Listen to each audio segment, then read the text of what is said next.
Did it in some beautiful fashion. That's We're right. gonna get all the way into that. Man, I'm still shocked by the way that the game went down last night against the Miami Heat, defeating the Denver Nuggets. We'll talk about that. And I need to give this special shout out because you said we were gonna do it today. Shout out. I'm gonna give a shout out to my beautiful daughter. Yes, yesterday was her birthday. She is 7 years old, and I could not be happier for her because her smile just kept getting bigger and bigger. Come on now. Because you asked me what was her birthday like. It's like Christmas, and she felt like it was like Christmas yesterday. So I'm really excited. But let me talk about my man that sits across from me every single day. He hails from H-Town with the Get Down. He's a lifetime Longhorn and a proud card-carrying member of DBU.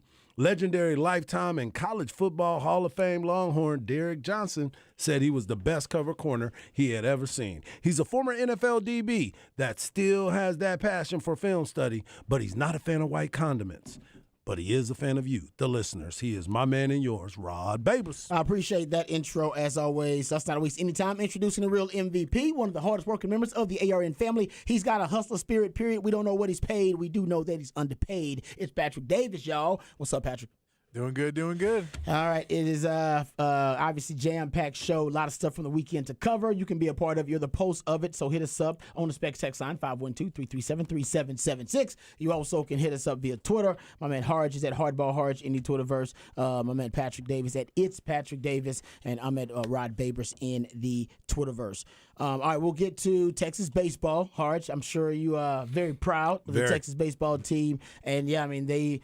Like I said, they do bounce back really well, and that was a hell of a bounce back for them in the regionals. Swept their way through the regionals. And we do not yet know who they are going to face and where they are going to face their next opponent in the Super Regionals. We just know they're headed to the Super Regionals, and we'll get some more detail, give my man Harge's thoughts about the fantastic weekend for Texas baseball. We'll do that next segment, so I want to give it its own segment so we can really break that down. Love it. And then we'll get into some NBA Finals discussion here. All right, gentlemen, I know you guys were feeling like this thing could end up being a sweep potentially.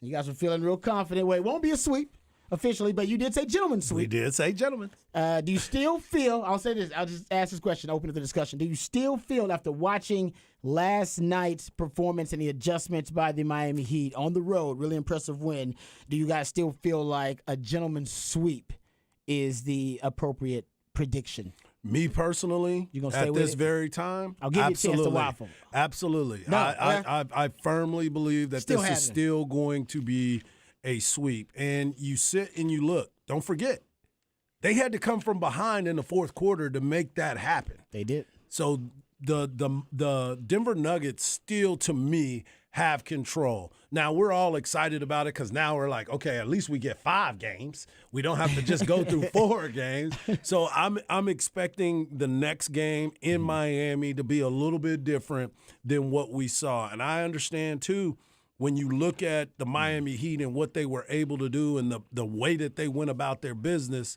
everybody's like, oh, yeah, this was perfect. This is perfect. And I'm like, no, what ended up happening is the Nuggets got lazy. They got lazy defensively in the fourth quarter. They didn't do some of the things that they had that got them the lead, and that is why they lost. So when we go back and review the film, and I know Coach Malone has already been on the record of telling his team how lackluster they performed in the fourth quarter, I think those guys, you talked about Texas before and how they respond to adversity. I think the way that Coach Malone goes after his team and the results after that are totally in a line with how Texas rebounds after a rough start. That is what Miami is able to do. Not Miami, but Denver is able to do that too. quote that you're referring to from Coach Malone in the postgame, quote, let's talk about effort. This is the NBA Finals. We're talking about effort. That's a huge concern of mine. You guys probably thought I was just making up some storyline after game one when I said we didn't play well. We didn't play well. Tonight, the starting lineup to start the game, it was 10-2. Miami, start of the third quarter, they scored 11 points in 2 minutes and 10 seconds. We had guys out there that were just whether feeling sorry for themselves for not making shots or thinking they can just turn it on and off. This is not the preseason. This is not the regular season. This is the NBA Finals. Should just went and said, "This is the Big 12." Exactly. Continued. He said, "That to me is really Go play intramurals, brother. really, that's essentially what he said.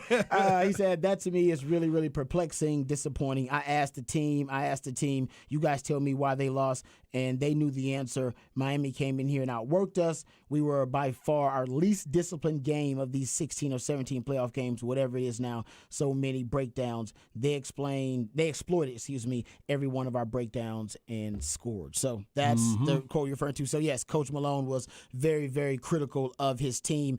The one thing I'll bring up is that, continues to be the storyline for Miami guys. When their 3-point shooting is on, they win. Yep. They hit 48, damn near 49% for, damn near 48.6%, damn near 49% from 3-point range, 17 to 35. That has been the trend, guys. When they are on from 3-point range, then they can score. If they're not on from 3-point range, which they weren't in game one, then you see the result, especially when they couldn't even get to triple digits in that game. They were so porous offensively. Patrick, I'll throw the same question to you after watching game two. You still going with a gentleman's sweep? Yeah, I mean, Miami has a chance to win another one in this because they played really, really good defense. But I think they've now exploited their best chance, and you're giving Michael Malone enough time to kind of figure out, all right, this is what our new game plan is to make sure we get Jamal Murray a little bit more involved in this. And, and then just yelling at KCP and Michael Porter Jr. to suck it up, because you are going to cost us an NBA Finals if you guys keep playing like you played in that game. Because you basically missed some shots and say you played bad defense. And it's unacceptable to suck on both ends of the court because you sucked on one end. And they missed some shots that they should have hit because and it was solid plan by Spo, which Spoelstra's plan was basically let Joker go off on us. We don't care. As long as we don't let anybody else beat us, we can guard 4 guys with our 5 and kind of let Jokic just do his thing. But if we take away him as a passer and just make him a scorer, then we'll beat him. And they did, because they were able to play a little bit better defense on Michael Porter Jr. They played a little bit better defense on KCP. They played a lot better defense on Jamal Murray. And they basically slowed down every one of their supporting characters and let Jokic go wild. So he puts up 40 points, but that's not his entire game. His entire game is 30, 20, and 20. And he wasn't able to get those assists in.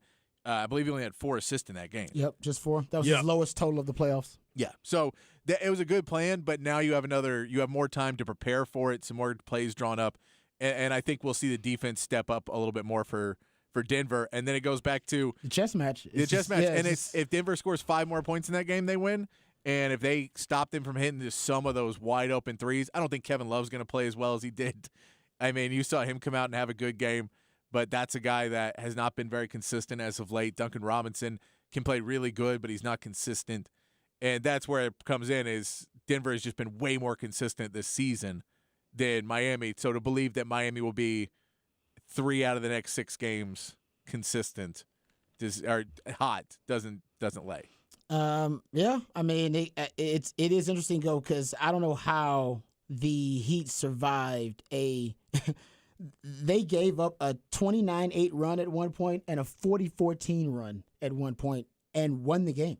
That's why they were down. That's why they were down 15 points, because they gave up a huge run and yet still found a way. They were down 8 points going into the fourth quarter. And how about this? They were down 8 points going into the fourth quarter. Jimmy Butler on the bench. So the Nuggets were up 83-75. Jimmy Butler wasn't even in the game. Jimmy Butler came into the game with a little over 8 minutes remaining in the fourth quarter, and with 12 minutes remaining in the game, Miami is still down by 8 points. And yet, even with Jimmy Butler on the bench, they were able to come back and get the lead before Jimmy Butler even came back into the game. Yeah. That's huge. Like, I don't even know how that seems like, when I had to check the notes, that's exactly what happened. Like, that is not supposed to happen. I think if Coach Malone, that's the period he's probably most upset about. You entered the fourth quarter up 8 points, and Jimmy Butler, their superstar, is on the bench, and yet you allow Duncan Robinson basically to go off. He scored like 10 points in a 5-minute stretch there in the fourth quarter, and that is essentially the stretch where they lost the game. I mean, how do you let that happen with Jimmy Butler on the bench with their supporting cast able to come back and take the lead before Jimmy Butler even comes back into the game? Well, the beautiful thing about it, too, and you talked about what Duncan Robinson was able to do, that's a huge adjustment for what he did the first game. That's the other part of it. So we can look at Duncan Robinson and be shocked, not really shocked, but look at how things went down. But he's a baller. He made the adjustment, and that's the other part of it because he was quiet the entire game. Duncan Robinson was. And while Jimmy was on the bench, he decided, okay, now it's time for me to go out here and go to work. The complementary role players were the role players that they were waiting for to play. We talked about how Jimmy, when he was with Minnesota, he wanted to play with the G League players because he knew those dudes had more heart. Those guys that Vincent and Strudis and now Duncan Robinson, they played the role of the role players, and they actually did their job this game. The first game, they didn't do it. They didn't do it. They didn't get to that level in the first game. Strudis couldn't make a shot at all. Duncan Robinson was falling short. That's the reason why Miami Heat lost that first game, and the game wasn't truly that close until late.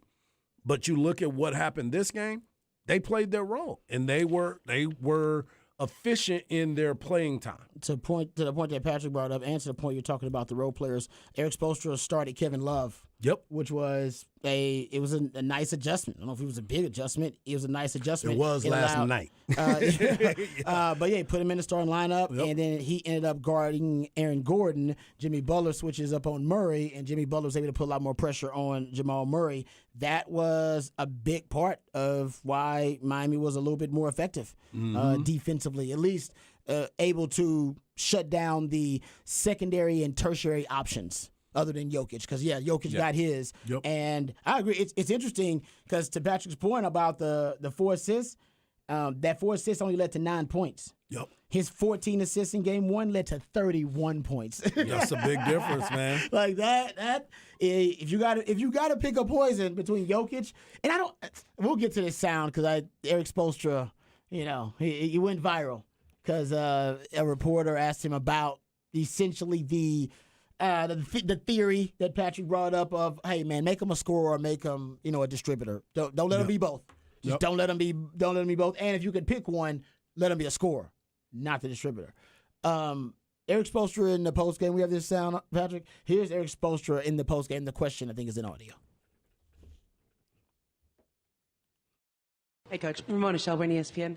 This is probably oversimplifying things, but sometimes when teams play against Jokic, you turn him into a scorer, you turn him into a passer, and he controls the game. He only had 4 assists tonight. Yeah, that's ridiculous. It's just that's the untrained eye that says something like that. This guy's an incredible player.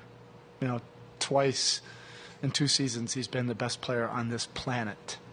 You can't just say, oh, make him a scorer. That's not how they play. They have so many different actions that just get you compromised. We have to focus on what we do. We try to do things the hard way, and he requires you to do many things the hard way. He has our full respect. Okay? Thank you. Thank you, Coach. It's not okay.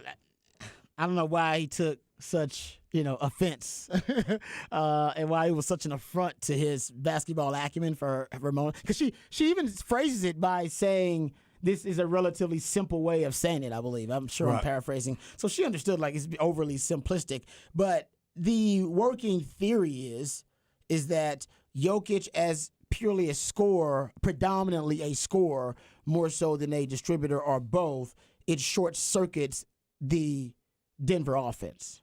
Right. It affects their collaborative identity and the rhythm of the offense. And he's still gonna get his because he is a great player. But they still fronted him and tried to deny entry passes, and they doubled him and they switched different defenses on him. I mean, the man is essentially a basketball supercomputer, as my man Matt Buller always states. He's a supercomputer. So if that's the case, you just present him with varying degrees of difficulty, right, in a right. situation, and he'll choose the path of least resistance. Like he's just like, oh, Yeah. easy basket, easy Boom, basket. let me give the buck. Yeah. Yeah. And I think that's He's so- not a forceful type player. Yeah, so I think that's exactly right. He's not Yeah. like, no, I'm gonna get mine. I'm getting Yeah, it. Like, no. no. He's not gonna force it. I want to win. Whatever you present to him, he's like, no, I'll take the path of least resistance. So Yeah. in that way, he is kind of a basketball supercomputer. So I think that's kind of what she meant. I think that's what people are, that's where they're leaning when they start talking about that theory. I mean, there is also something of when KCP and Michael Porter Jr. are missing shots, he does tend to throw them the ball less. And they were not taking good shots. So there is something to be said of where he went to him early and then was just like, well, you guys are not playing well. So I don't want to throw you the ball because you're not playing well. And so I think there's something to the effect, too, of it was a lot of big multiple storms hitting at the same time. Yeah. That kind of all favored the Heat. The adjustment plus they're off. Yeah. But that's Spo knowing that Michael Malone is a really good motivator. And he is like, you're trying to give them locker room material. And I don't want you to give them any locker room material. Jokic is the best player to ever play basketball in any form, and this Nuggets team may be the best team that has ever played basketball or any sport for that matter. Don't you dare give them locker room material. He can play in the NFL, defensive end if they wanted him to. He's amazing. He's a great pass rusher. I've also heard he is a great lover and a friend to all children across the world. No, that's a great point too about Mike Malone and the motivational stuff. And he's added it again, by the way, to the quote that Harge brought up earlier. But yeah, you got to give Spo some credit. I mean, those were like I said, they may have been simple adjustment. They were simplistically brilliant. But to me, if you're looking at it now, and my man Matt Buller just sent me a great stat because he's kind of an NBA head too, because he's deep. He dives deep yeah. into the fantasy world of the NBA. He said Denver has been bad on the road all year, 23-25 on the road. Wow. 23-25? That's what he says. Huh, interesting. Yeah. Interesting. Uh-huh. There are those stats. I mean, they are obviously very different because they got one of the biggest home. That was their first home loss the in the entire playoffs, time, yeah. because they have such a dominant home court advantage, if you will. So that's something to keep in mind. I picked Miami in both of the last two games. I knew I hoping they would steal one, and they stole one. Now it's up to Miami. Now it's up to Denver to go steal another one in Miami. That is going to be the challenge. So I strongly believe that they can definitely win. Yeah. They might win 2 down there. Just because of the talent level in which they have. And again, the motivational speech by Coach Malone is one of those guys. He's a hard-nosed, tough guy that is going to pull out. He knows how to push those buttons, is what I will say. I think he brings the most out of his team every single time.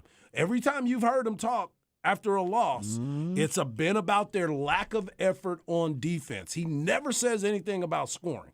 He always talks about the lack of effort, and it goes to those guys that you were talking about, Michael Porter, Caldwell Pope. Yeah.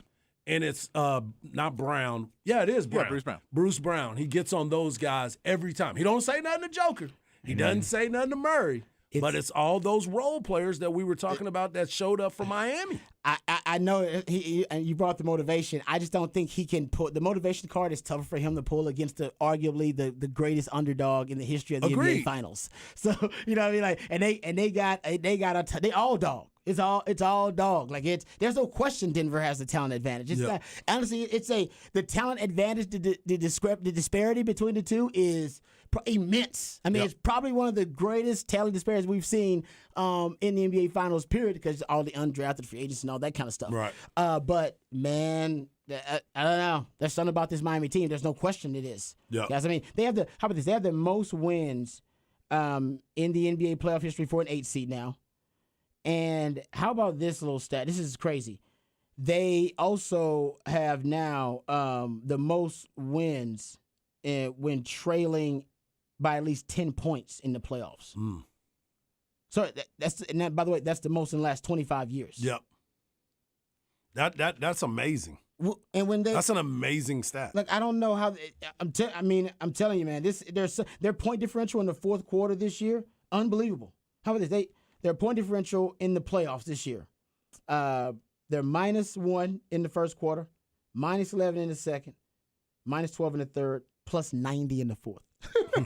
Plus 90. Yeah, I saw that too. You're not scoring every quarter except the fourth. And in the fourth, they're the best fourth quarter team in the playoffs by far. It doesn't make sense. I agree with you guys. You guys are basketball guys. It doesn't make sense. But, man, you got to admit, y'all starting to get a little nervous.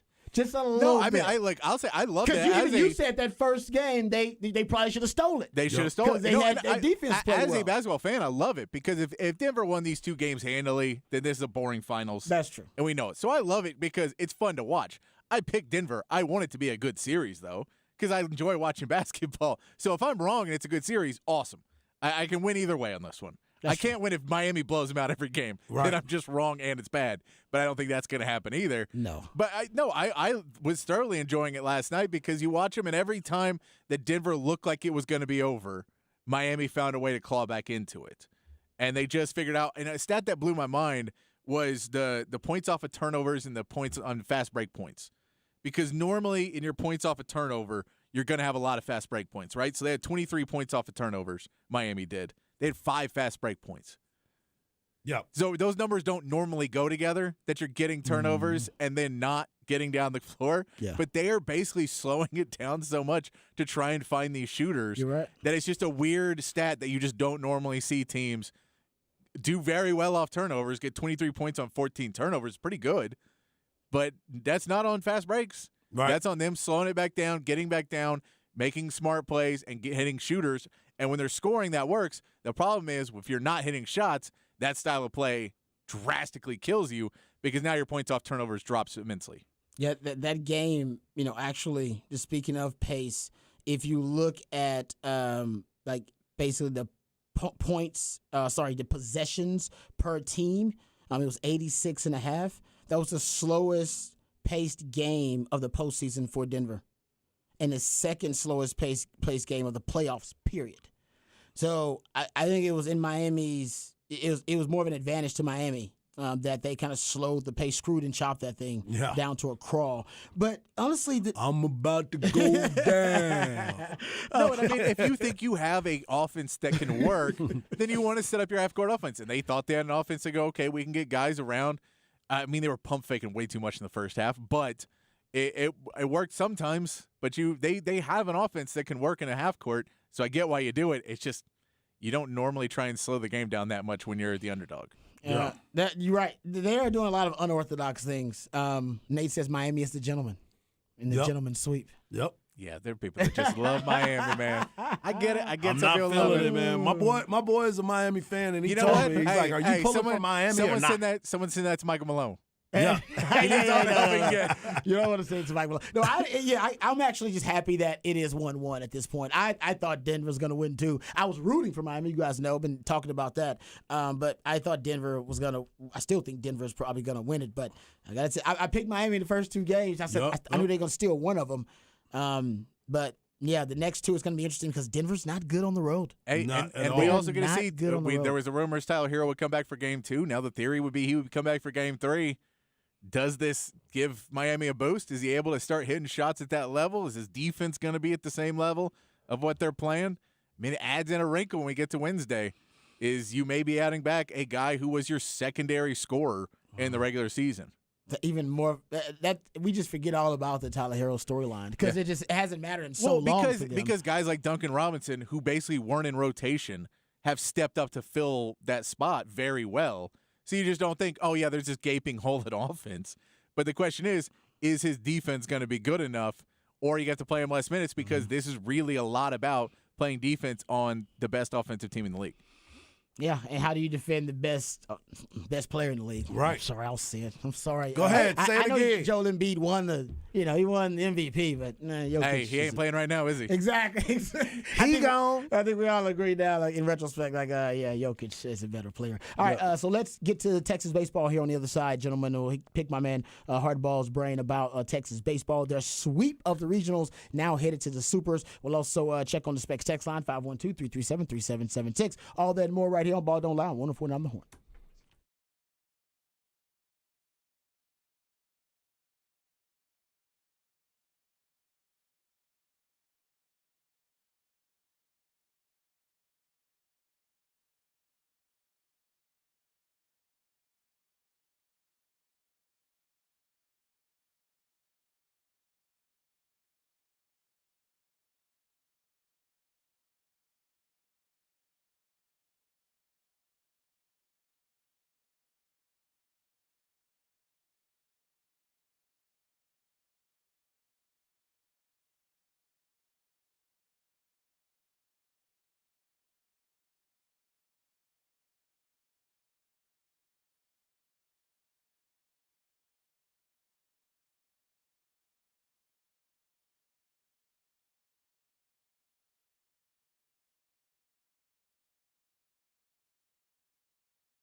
Welcome back to Ball Don't Lie right here on 104.9 The Horn, a Smooth Soul Monday edition of Ball Don't Lie. That's my man Patrick Plays Jams, intended to soothe the tortured soul of sports fans who might have had a tough weekend. That was not the case for Longhorn baseball fans. They're celebrating. The song kind of fits, upbeat, feel good, and that's exactly how Longhorn baseball fans feel right now. They feel real good after sweeping their way through the regionals and now on their way to the super regionals. Harge, give it to me, man. I mean, I did you see them sweeping their way through the regionals? I didn't necessarily see them sweeping their way through it just because I didn't know what game 3 was going to be. Okay. Because you got Tanner Wick coming back. He's still working his way through what's going to happen with the bullpen. That was my biggest thing. Because I told everybody, because we did we do our little reels for the station for hornfm.com. And I told everybody during that reel, I said, the number 1 and number 2, I have a lot of faith in. And Lucas Gordon and LeBaron Johnson. I didn't know LeBaron Johnson was going to throw 129 pitches the other night. But what I did know was that Lucas Gordon and LeBaron Johnson are going to compete, and they're going to compete at a very high level. After that, I knew that they were going to play good defense because we have great defensive team. We talked about it on Friday, what we thought of Eric Kennedy's 3-run home run saving catch, and then we saw what Dylan Campbell was able to do in right field. So I knew that this team was going to play defense. What I did not know was the fact that these guys were going to be able to play at a very high level offensively because of what we saw at Globe Life. They got a chance to go on the road. They got a chance. Everybody's healthy again. Yeah. Peyton Powell, Jared Thomas at first base. All these guys are healthy. And then, of course, you got Dylan Campbell extending his hit streak to 38 games and consecutive reaching base consecutively, 42 games now? It's something that's crazy. But you also look at Jalen Flores. I mean, my man being able to come off hitting 167, I believe, or 176 at the time, hits a grand slam in last night's game to elevate the team. You got to give David Pierce his props. You have to give David Pierce his props. Oh man, come on now. We've had this discussion before. There are some David Pierce haters out there, and they can continue to hate because all he does is win, win, win, no matter what. Yeah, they won't get on the bandwagon for some reason. Yeah, I know. I did put the panic button back in storage. Is that cool? That's good. I put it back in storage after when they hit that away. grand slam. I was like, I would put this away. Yeah, now. But you sit there and you watch how this team, and what did I say? They have to execute certain things. You got to get bunts down. You got to hit and run. You got to move guys over. When guys are in scoring position, you got to drive runs in. That's exactly what they did. And you look at what the bullpen was able to do. Look, now the bullpen didn't have to get used that much. How many pitches did they use over weekend? 5 total. Wow. 5 total. That's a hell of an advantage, man. Exactly. That's big. That's all LBJ does. He pulled a Superman. He pulled out his cape. He did the LSU game for you. Yeah, he pulled out a cape and gave Texas a huge advantage. A huge advantage because when you go out there and he had adversity throughout the game. Remember, he threw like 27 pitches in the first inning, like 40 in the first 2 innings. And then after that, he went on cruise control, was mixing up his pitches. He had that energy about him. And I was truly surprised when he went back out in the 9th inning because I thought he did enough. When we started the inning, I was like, all right, let me see who they got in the bullpen. Let me see what's happening. And then he goes back out there, gets the lead. Then he ends the game with a double play. That's what I'm saying. Like the way that this team played this weekend was something to be excited about. It gets everybody obviously involved and gassed up about it. But when you watch the way that they were taking each at-bat was an intense at-bat. When they were in Arlington 2 weeks ago, they weren't the same team because Jared Thomas was hurt. Peyton Powell was dealing with a back injury. They weren't putting the ball in play. You look at this weekend, those guys got on. We scored runs. Dylan Campbell, like I said, continued to do his thing, driving the ball all over the place. You look at Porter Brown, he had a couple hits. But Jack O'Dowd, the last 2 weekends, he has shown up. He's one of the only ones that showed up at the Gill. And that's what I'm saying. Like the last 2 weekends, my man has been dialed in, and he's been hitting for power. And that's something that he hadn't done all year. So up and down the lineup, Mitchell Daly with the big home run on Friday, but then he comes back and he plays some unbelievable defense on Saturday. They were making at Saturday and Sunday. They were making plays, and that's the biggest thing. If your pitching is on point and your defense is playing well behind you, everything else will fall into place. That gives you a chance to compete with anybody. Speaking of defense, I missed Sports Center Friday. Number Was 2. Dylan Campbell's number 2? Because a guy from Okay. shared number 2. He shared. Oh, they did what? It was a Because tie? a guy from TCU made the exact same play. Oh no! I'm way. talking about laid out beautifully, just like Dylan Campbell Okay. for TCU. So they had them both share number 2. Eric Kennedy didn't make it. Eric Kennedy was not on I that. told you he was too nonchalant. It was too easy. It was too easy, man. It didn't look you make easy. a play like you that. you have to explain what it was too, where you're like, oh, they might lose that game if he doesn't. Exactly. You should. You got to teach. You go teach the youngsters. I gotta teach Go them. teach Eric Kennedy to make it a little bit more dramatic. Time it, get to the wall, make Yeah. it look a little bit. He Oh. walked up to it and just Just did it. Yeah. You know who's really bad about that? No joke. Receivers in college Yes. and the NFL. You ever see a receiver die for something he didn't have to die for? Oh, They'll my they'll just goodness. leap. He's like, why are you leaping? Exactly. Just run through the ball. He just leaps. I agree. Jump Yeah. to catch it in the chest. Yeah. You're like, man, you didn't have to jump Yeah. for that. I know the receivers at the college level and the pro level are the worst. They're almost on the other end of the spectrum. They're too bad at trying to make it overly dramatic, where they end up actually missing out or messing up the play. My man Eric Kennedy needs to put a little bit more gravy on that thing. Yeah, I think David for Pierce sure. will say you did it just fine. Yes, he did. But he's so talented. I think we all agree he probably could have did a little No, bit. he had another one on Sunday, I think. He had another one on Sunday that he made it look too easy. And you're just like, man, come on. Yeah, man, you gotta like how you struggle a little bit. Like, Yeah. oh, that was an amazing play. Did you see the effort? Oh my exertion? God, he exerted himself out there. Yeah. Yeah, when you see him, it's just like, oh, great play. It's like, come on. We expected that from you, dude. Yeah, give a man his props. Okay, let me ask you about, because let's talk about it. The Aggies. Mm-hmm. All right, they will face Stanford Stanford tonight. 8 o'clock. 8 o'clock, and the winner that will determine a lot about Texas' It will. future in the Super Regionals. Absolutely. And we still don't. There's not a lot of clarity here, but there are multiple options. All right. Absolutely. So here's the deal: if Stanford wins, then Texas is going to Stanford. They're going to Palo Alto. If Texas A&M wins, then the option is going to be between Texas and Texas A&M who's going to host. Okay. I believe Texas is going to be the host. I'll go on record right now to say Texas will be the host. Number one, they won the Big 12 championship, well, a share of it. Number two, they beat A&M earlier this year. I like that head-to-head. So if they're going to go through that, now people will say, well, Texas A&M, they played in the championship of the SEC. They didn't win the championship. Well, If they would have won it, then it's a Will different it be conversation. like they played a tougher schedule, that kind of thing? No, I won't go think into it's that? going to be pretty cut and dry. Okay. I think it's going to be pretty cut and dry. Now, I could be way off, and I'm sure Craig Way will definitely let us know if I'm way off. But to me, I believe that Texas would be the host because of the way that they've done over the past years. They've earned this route. The blue blood status. And plus, they swept their series. They did break the brooms out. They swept their series. Hey, and Coral Gables. They ain't waiting on Monday to find out. Yeah, they didn't have to play today to find out. Okay. No, I'm with you. So we are rooting for the Aggies then?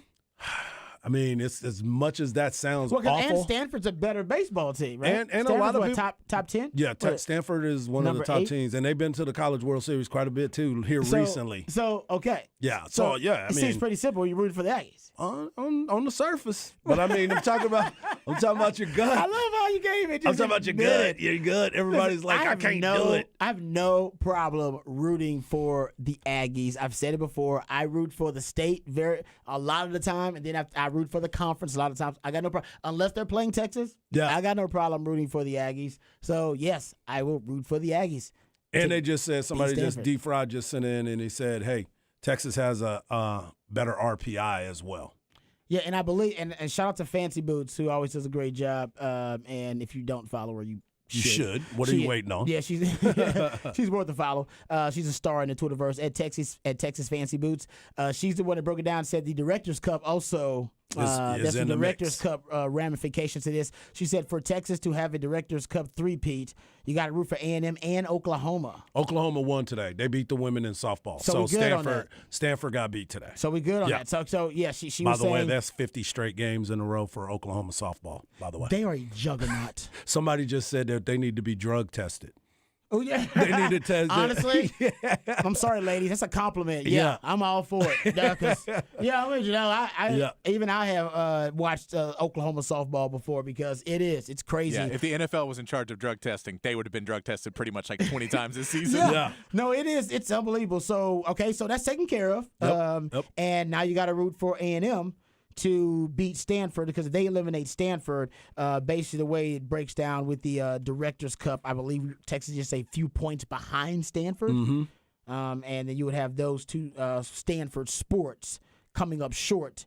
And then Texas, of course, has to take care of business. Yes. Texas baseball got to take care of business now. So they got to win the Super and get to the College World Series. Correct. But if that happens, Texas could get their third straight Directors Cup. My bad. Excuse me. That's 51 straight games. Sorry. Thank you for correcting. I knew it was in the 50s. I knew it was in the 50s. Like, yeah. Get it right, man. Get it right.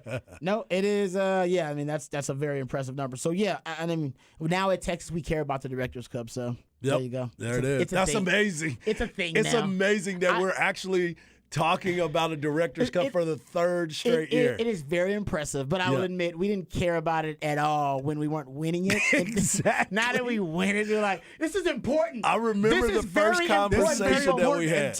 And let Stanford wins tonight, and then who cares? Exactly. A lot of, listen, I'm all for it. I'm all about it. Like, if we win it, it is very important. But if we don't win it, who gives a damn about Exactly. that? That's a silly award. So there you go. But Directors Cup, so we got half of that scenario that Fancy Boots mentioned. We got to get the other half, and you got to root for the Aggies. I got no problem rooting for the Sooners either. I mean, like I said, unless they're playing Texas, I got no problem rooting for them. Yeah, Yep. Especially against a foe that's outside the state. Usually I'm conflicted when the Sooners play somebody in the state, anybody in the state. Exactly. I can't, no. Yeah, can't do I that. cannot abide. There it is. But I usually avoid trying to root for the Sooners at any time. That's just the way it goes down, right? Yeah, but in this situation, when you have to because of some situation, some predicament you're put in. Yeah, Yep. I can do that. I can root for them now because it benefits Texas, and I want to see Texas and Texas A&M honestly face off in the I Super. think we all are. That's just too. That's I think too we meaty. all are. That's too meaty. That's just too good. Yep. We're already talking about them, they're going to bring back the rivalry in 2024 when Texas goes to the SEC. Yeah. And now you get, the other sports that are getting to play at a really high level, getting to play out that rivalry at the highest levels. I think it's really fun. So hopefully that's what happens. All right, we'll talk about that a little bit later on. We come back. We got the flex on the other side. Okay, I know that baseball is among the most superstitious sports there are. Like, I don't know if there's a sport out there more superstitious than maybe it's soccer if you go worldwide, stuff like that. It's definitely baseball. But among the most popular American sports, it's easily the most superstitious. Yep. And Westlake baseball is balling. They are playing really good baseball right now. So it's almost a guarantee that coach is going to come back on the show this week because you've had Thursday. You've had him on like 3 weeks in a row or something. Thursday. He's coming on Thursday. I know coach is like, all right, I got to get back on that ball. Show with Harge. It's got to be a key to it. Yeah. Trust me, Westlake's got a lot of things going their way, but I know superstition is big in the baseball world, so I knew that was already booked. Yeah. It was that deal. It's Thursday. All right, there you go. So we'll get into that flex on the other side and talk some Westlake baseball and other things right here on Ball Don't Lie 104.9 The Horn.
Welcome back to Ball Don't Lie right here on 104.9 The Horn. It is a Smooth Soul Monday. That's when my man Patrick plays jams intended to soothe the tortured soul of sports fans who might have had a tough weekend. And man, there might have been some local teams who did not advance in the baseball playoffs. They did. Here That's in true. Austin. There were a couple of teams that did not advance, had some tough weekends. We did. But yes, we brought it up. Congrats to the Westlake Chaps because they did advance. You sent me that, Harge, and shout out to Coach. He's been coming on the show for the last couple of weeks since they've been in the playoffs, and they've been keeping their winning ways alive. They keep hope alive, No doubt. So you've been to a couple of these games. I've been to a few of Westlake's playoff games. Obviously, one of my best friends, his son is the one of the players. Another one of our good friends, his son is one of the players. So we've been around this team for a while. They are 40-4 and earning their first trip to the state championship or state tournament for the first time since 2009. And so it's been a while. That's hard to believe. Yeah. Well, most of the time they're going for state. It's in football. I know it, but for baseball, yeah, that's actually hard to believe. And then we've had Coach on a couple times, and you brought this up a little bit ago.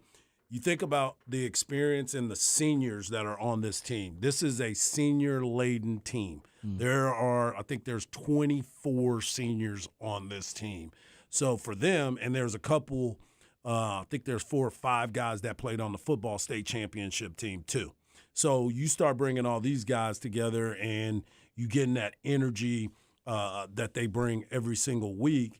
It's something, experience is there, like the calmness, the immaturity versus some teams versus a team that is very mature, older players that understand what it's about. And a lot of these kids have played summer baseball together as well. So it's been really fun to watch. And you and I were talking about this before. I never got a chance to play for a state championship. I never played for a state. You know what I'm saying? I don't even think I got close to the game. To be quite honest with you. Oh man, I think I got to the 3rd round one year. Right. That was it. Right. That was about it. So that's the part for me as they call me Uncle Mike. So as an uncle to these kids, I've been around them for such a long time. For them to get an opportunity and their parents to even be in this situation. And another team that's involved in this, they play Pearland Friday night, 7 o'clock at the Dale Diamond. Oh, Pearland. So Pearland's girls just won state championship. Yeah, no, my brother lives in Pearland in H-Town, so no, they got a growth kind of spurt, if you will, but that community is just booming. It is definitely great athletes. Yeah, there, it's one of the fastest growing communities in Houston and in Texas. And great coaching. And also the winner of that game will take on the winner of Cy Woods and Flower Mound. And Flower Mound is coached by one Danny Wallace, who was a UT baseball player, but he also was the head coach at Georgetown and Connolly. So he's a local coach. Oh, wow. His son was a pitcher for Texas as well. His name was Austin Wallace, and he ended up transferring out and going to Wichita State. But you sit here and you look at that, there's so many teams and so many folks that are connected because a lot of these kids have played summer ball together and played summer ball against these other players as well. You know it, like when you did 7-on-7 and doing all these other camps, you're around these people all the time and you're like, oh yeah, I know that kid. Oh yeah, we were Especially at camp now together. In social media age, exactly. They all know each other. And all the best players know each other. So here's the funny thing. I'm glad you said that about social media because these kids, I don't know how they do it, but they find out your mom, your sister, your dad, who you related to. Oh, yeah. And they heckle you. Like, I was at this game, and I'm like, they got cowbells. I mean, there's so much stuff that's going on at these baseball games, going back to your superstition part. It's amazing to me when I watch a lot of these guys. And don't forget, too, I'm glad somebody just sent that. Pearland has been to the Little League World Series multiple times, and I think a lot of those kids are part of this team that's coming in town. Right. I would say that community has been exploding for like a decade now, and I even see now them competing in football too. Some of the parents, they got more than one high school now. It used to just be one. I think they got a couple now. So no, you're right about that. That'll be. I haven't seen it, but I guarantee you, Pearland's got a damn good team. For sure. To maybe make it this far. Yep. State semifinals Friday night.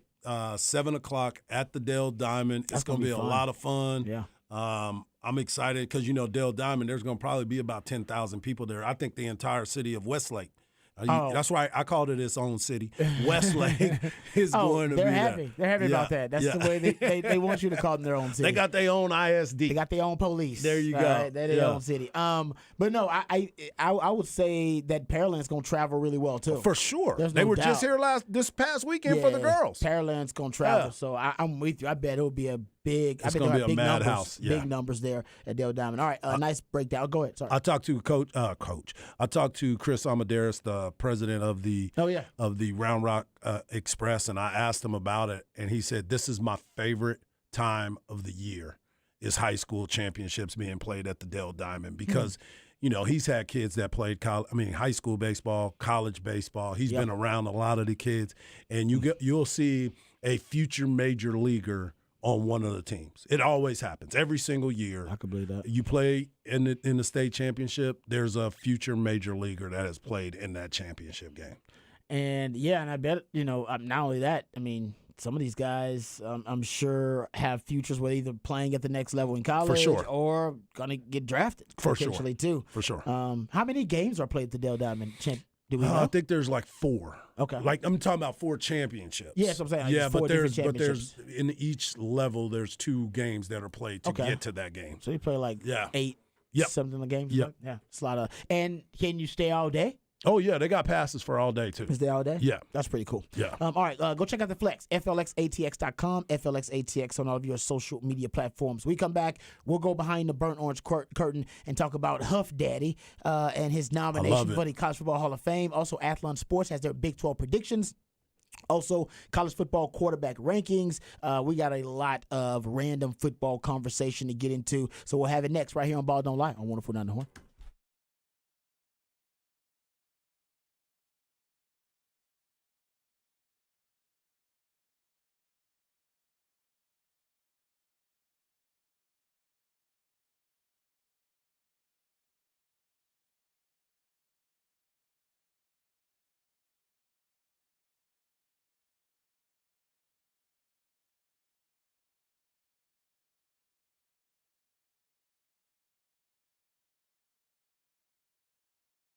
Mike Harge here, and now it's time to be part of the Premier Rugby Sevens action. You could come out and party with the PR Sevens at the Eastern Conference kickoff on Saturday, June 17th at Q2 Stadium. PR Sevens, as it's known for short, is a rugby for an American audience featuring a predominantly North American player pool and competing in some of the best entertainment facilities across the country. You can catch professional rugby at its best. You can see the team, meet some headliners, some locals, and the men's and women's Team Texas battle for a spot in the championship.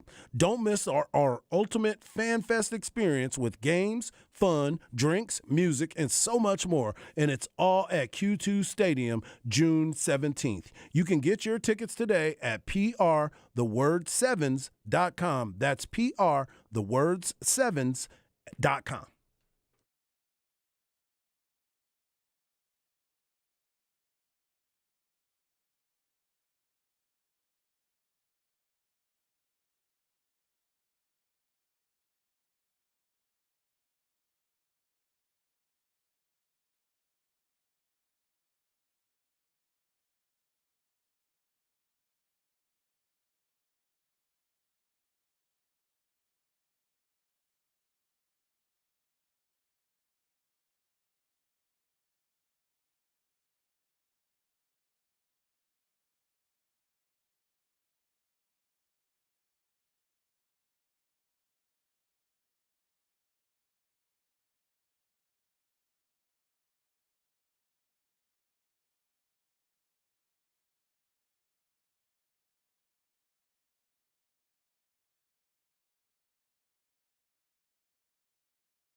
All right, welcome back to Ball Don't Lie right here on 104.9 The Horn. It is a Smooth Soul Monday. That's when my man Patrick plays jams intended to soothe the tortured soul of sports fans who may have had a tough weekend. We'll get to a really good weekend for Texas baseball. We'll get back to that conversation coming up in the 6 o'clock. But speaking of baseball, Hardball Harge has Harge Knock Life coming up next. What you got for the people? I'm going to talk a little bit about this Texas baseball team as well as the Texas Rangers, what they have been able to do. Because guess what, folks? It is June, and the Rangers are still in first place. Wow. Astros, go Astros! In They second creeping. place. They creeping. They are creeping. Lowest ERA in baseball right now. Yes, Lowest sir. ERA. So the Rangers have the best bats in baseball, and the Astros have the best pitching in baseball, basically?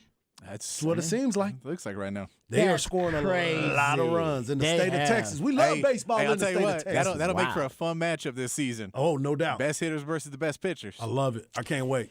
Man, the Rangers. Are the Rangers the biggest surprise in baseball this year? You would think They- initially, They got but to play when the you look at, Rays actually coming up this I think it's this weekend. week. Yeah. Yeah, that's going to be fun. Well, the thing about it is, I think the Rays are a team that everybody was thinking was going to be there. I thought at the beginning of the year that the Rangers were going to be in the mix, but I wasn't expecting them to hit this big of a stride that quick. Yeah. No, they spent the money. And let's put the fact. Baltimore is above the Yankees, the Blue Jays, and the Red Sox. Baltimore is. Baltimore is. Yeah, that would be. Baltimore. The worst team in baseball last year Yeah. is 37-22. I think Brandon Hyde that didn't is the he get biggest. named a That is the biggest coach of surprise the in year? baseball right Yeah. now. Yeah. Yeah. That's Yeah. fair. I agree with you on that. I don't disagree with that at all. All right, so we'll get to some baseball discussion coming up next in Hard Knock Life. You want to stick around for that. Congratulations are in order, and maybe not just yet, but certainly in the on the decorated resume of Michael Huff, who is one of the greatest players, legendary lifetime long, one of the greatest players in Texas football history. He is now nominated for the College Football Hall of Fame. Yep. Yeah. Yeah. I love it. So, and I'm still trying to get the number of college. I don't know if there's an exact number every year, the same number every year. So I'm not sure. I'll find that out and figure it out. But they got a while because they got to trim down, or at least narrow down these choices. But he is one of the candidates to, or at least one of the nominees for the College Football Hall of Fame this year. It is, I will say, it's a hell of a list. class Yeah. that he's in with, man. They got some. Like I said, I want to know what the number is because that'll have, I think, it'll be a big factor in determining whether he's going to make it. Now, but Randy Moss is in this class, or at least among these nominees. Julius Peppers, Michael Vick is on this list too. Yep. It's pretty loaded. This is one of my favorite times because I was fortunate enough to be invited to the College Football Hall of Fame induction ceremony for lifetime Longhorn, legendary lifetime Longhorn, Kenneth Sims. And when the class, there were two classes that were inducted because it was right after COVID, right? So the initial, it was supposed to be in New York City, but they ended up changing it to Las Vegas. So they ended up putting two classes together. But there was a lot. And when I say a lot of people that were inducted, there was quite a few. That's good. The one caveat that I believe has happened quite a few times is because of the fact they don't try to put two people from the same school in at the same time. They avoid that. We got Derek Johnson going in this year. And then you have Michael Huff on the list. Dan Neal was on the list before as well. I know. I feel bad for Dan Neal. So there was time when he was going in. And it was like, man, you're going in. You can't go in with Kenny. You can't go in with B.Y. Derek Johnson. You know, and you can't go in with DJ. So there's just certain people. And Dan, you know, we've talked about Dan before and what he means to this university. But you're going to try to figure out how to get these in. And it's a tough thing to pick from. It's a lot of guys though being nominated. I mean, like I said, Michael Vick, Peter Warwick. Yep.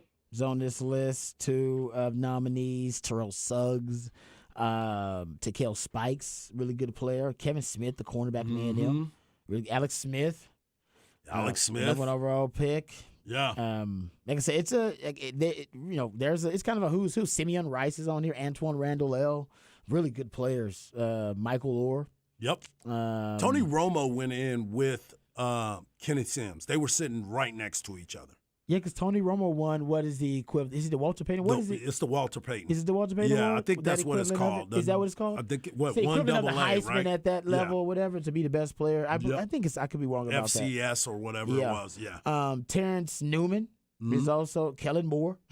Yep. Also, Marshawn Lynch and Ryan Leaf. There are a lot. I mean, it's packed. So I can believe you, like you said, it was a sizable group that was We was there nominated. for a while, bro. We were there So for a Huff while. Daddy's in then. Yeah. Huff Daddy's. There's no question he's in. I mean, he was. I one mean, of the, with his accolades he and won being a the Thorpe Award. Yeah. Huff Daddy's in. So also that's not on the list that we are privy to, but also there, we were just talking about the 1AA, the FCS version. Yeah. Claude Mathis is on the list as well from Texas State, Southwest Texas. Wow. At that time, and he's on the ballot that was released this morning. He was there from 1993 to 97 when the Bobcats were part of the 1AA level.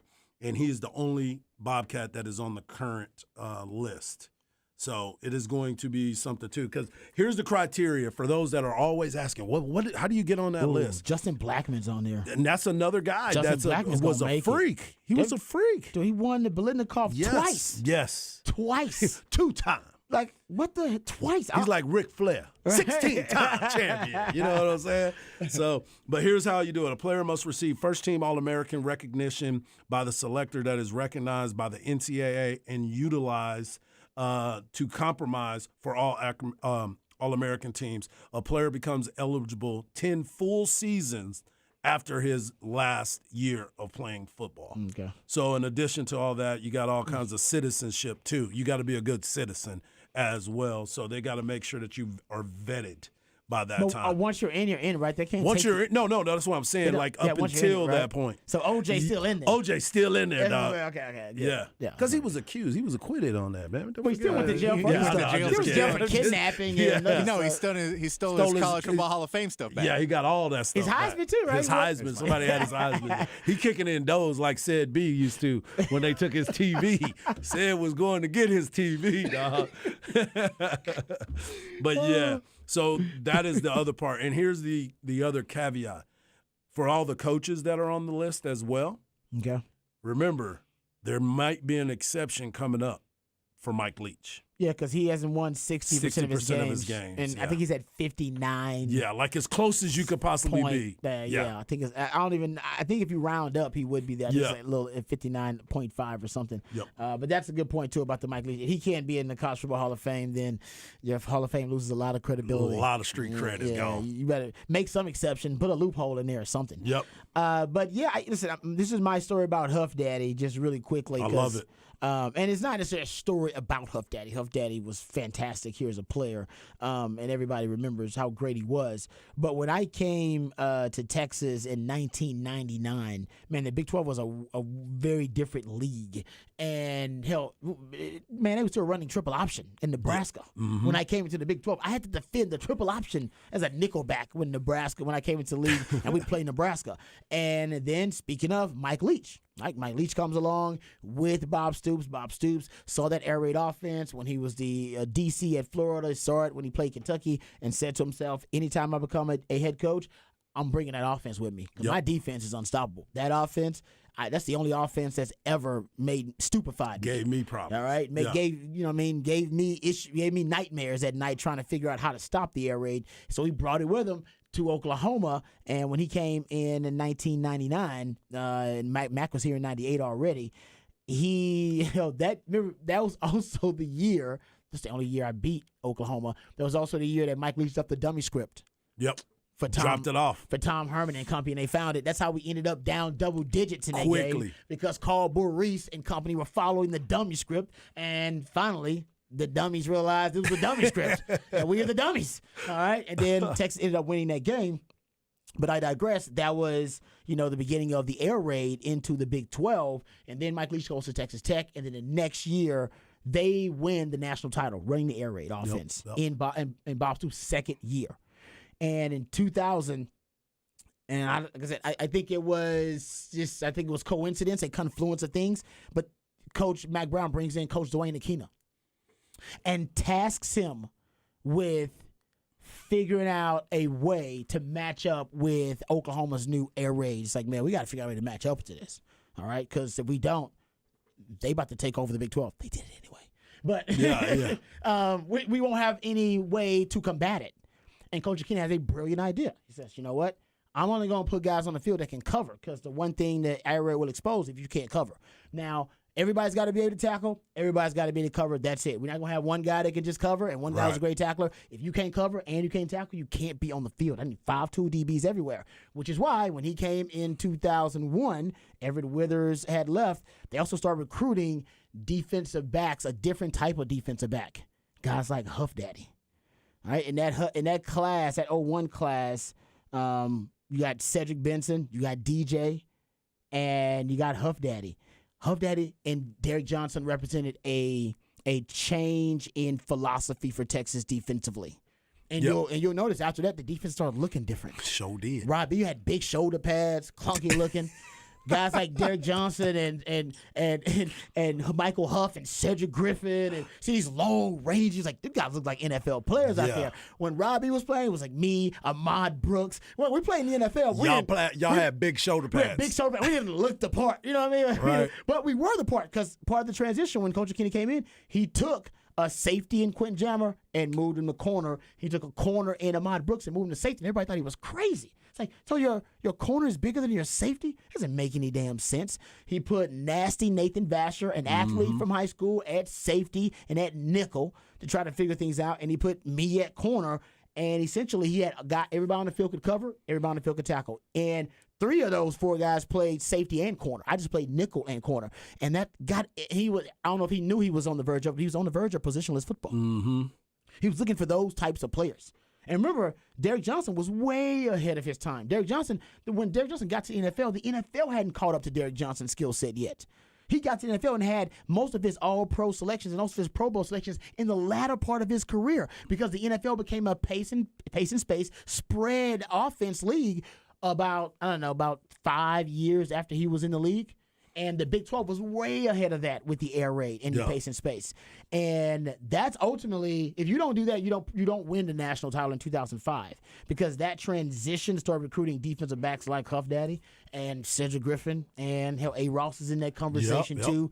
Those guys were different. They were built different than the ones. Terrell Brown. Yeah, yep. They were built different. I remember those guys in the DB room, but I remember the brainchild of Coach Aquino was, I'll figure out the air raid. The air raid wants to expose us by going 4 wide. All right, my safeties will be like corners, and my corners can tackle like safeties. It's a beautiful if they need thing. to. And that philosophy never stopped. And the zenith of that, the apex of that philosophy, that ideology, was Michael Huff. He embodied it all. He could play corner. He could play safety. Didn't he run like nickel. a 4-3 too? He could do exactly. Like Yeah. he was the perfect embodiment of that philosophy for Coach Dwayne Aquino, and that's why they weaponized him as a youngster, and he won the Thorpe Award. And he was the one who made that tackle. Came in and hit Lindell White. Yeah. On the 3rd and short. Oh man, exactly. Or 4th and short. Because he could tackle. Yep. He could tackle. He can cover. There wasn't Came anything, downhill. Yeah, there wasn't anything he couldn't do back there in the secondary, and an offense designed to exploit your vulnerabilities and your shortcomings. You just got to get well-rounded DBs out there, and Michael Huff was it. Like, I had a lot of shortcomings as a DB. I think most of the DBs I played with, except for like nasty Nathan Vasher, had some sort of shortcoming, but he did not. Him and Nasty Nate were probably the 2 best DBs I ever played with. Yeah. Like, they were just. I was a big fan of Ced Griffin too. Ced G was nice. Ced G was nasty. Yeah. He was. Man. He had them great. long ass arms. Ced G was long and rangy. Yeah. Like I said, that. Yeah, and you're right. That was it. Also in that group. Yep. He came in at 01. I'm saying 01. You know, like I said, Was that the part that changed? It was for the University remember, of Texas. That's the class right after Bob Stoops won the national title in his second year at Oklahoma, and everybody, all the boosters, donors, fans, and players, everybody starts looking at Mac Brown and going,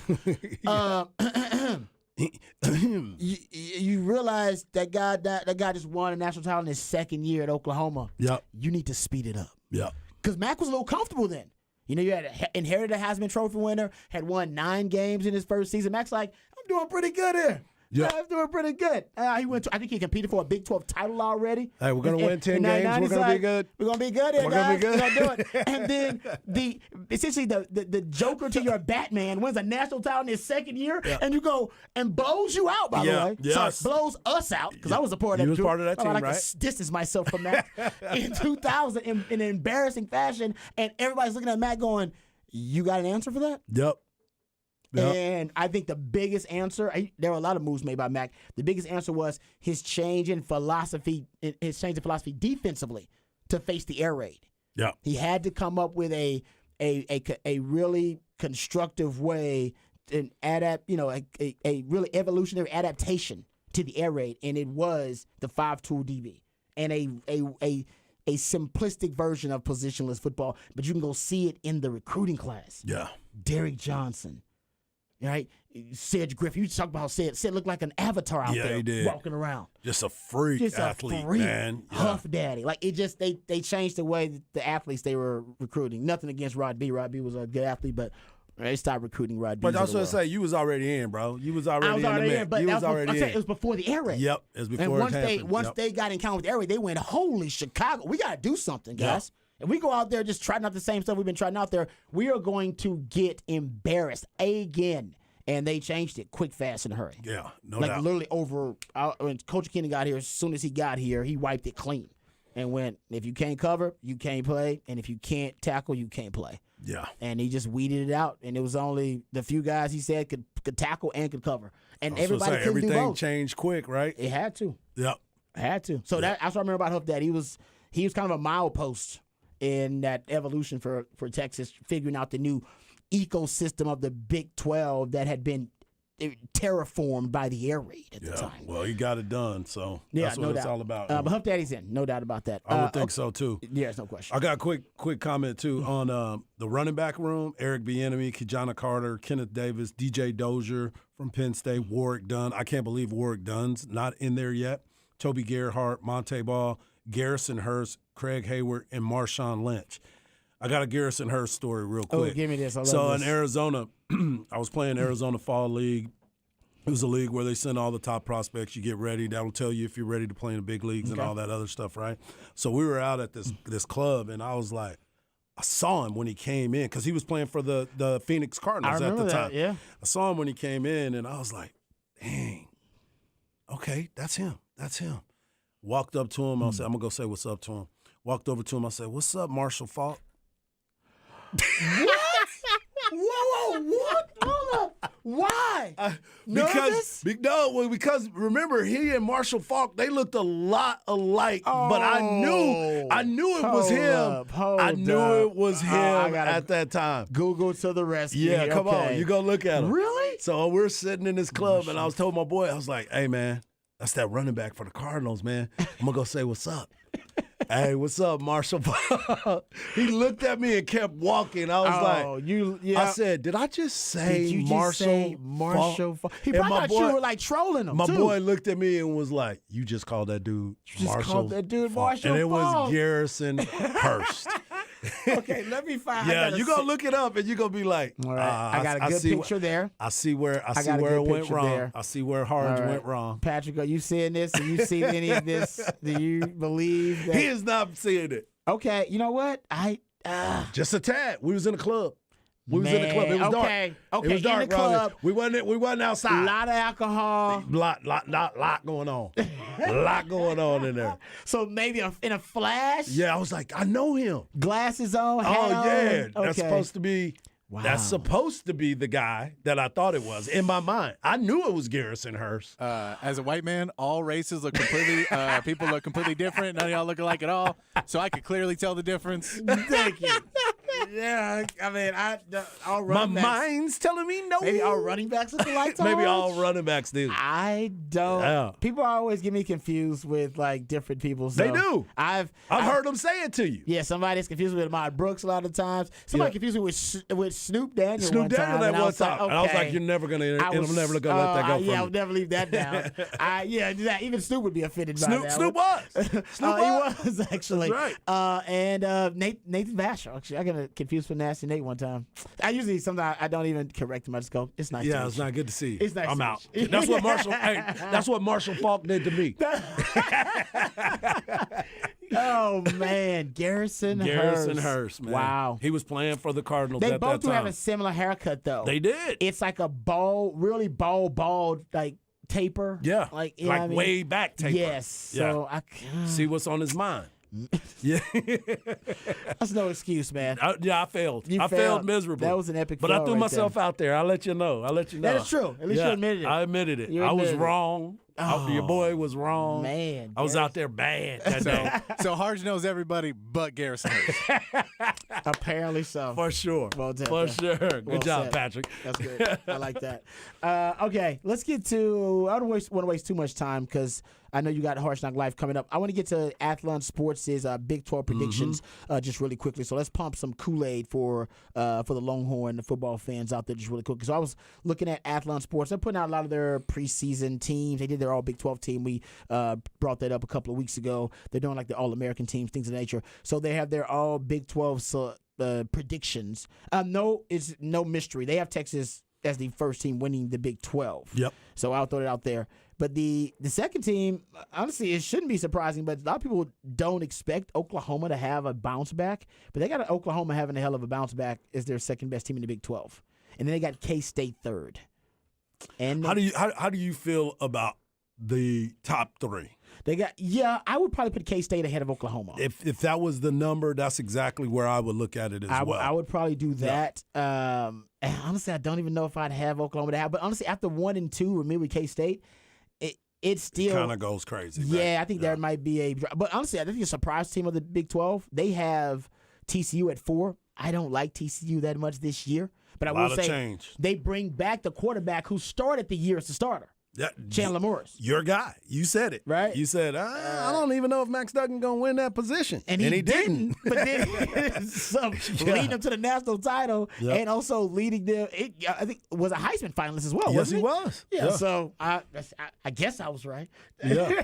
You was on the money. I don't know if I want to take credit for that. That might have been this is a bad thing you want to be right about. It's the wrong quarterback to be right about. But Texas Tech, they got 5th. And I think, dude, Texas Tech to me this year. That would be the biggest surprise team for me. Not even surprised because we saw how good they got as the year went on. And he's not done anything wrong in recruiting either. No, they've been hot in recruiting. They've done a really good job. Dude, I like Texas Tech as a little sleeper team. I still take Texas and K-State as my 2 top teams. Yep. And I would never disrespect Oklahoma. Oklahoma's dominated this damn conference. They do have a new head coach. I like Venables, but he has not proven that he's a good head coach yet. So we got to wait and see on them. That's a Missouri State. You got to show me on the Oklahoma thing. But I would not be surprised if Oklahoma's in this thing because we like the system they have there with Jeff Lebby and Dylan Gabriel. Correct. And if Dylan Gabriel doesn't get hurt last year, A lot of things are different. I told you I was real big on him from the very jump. I thought he was going to be one of the better players in the league.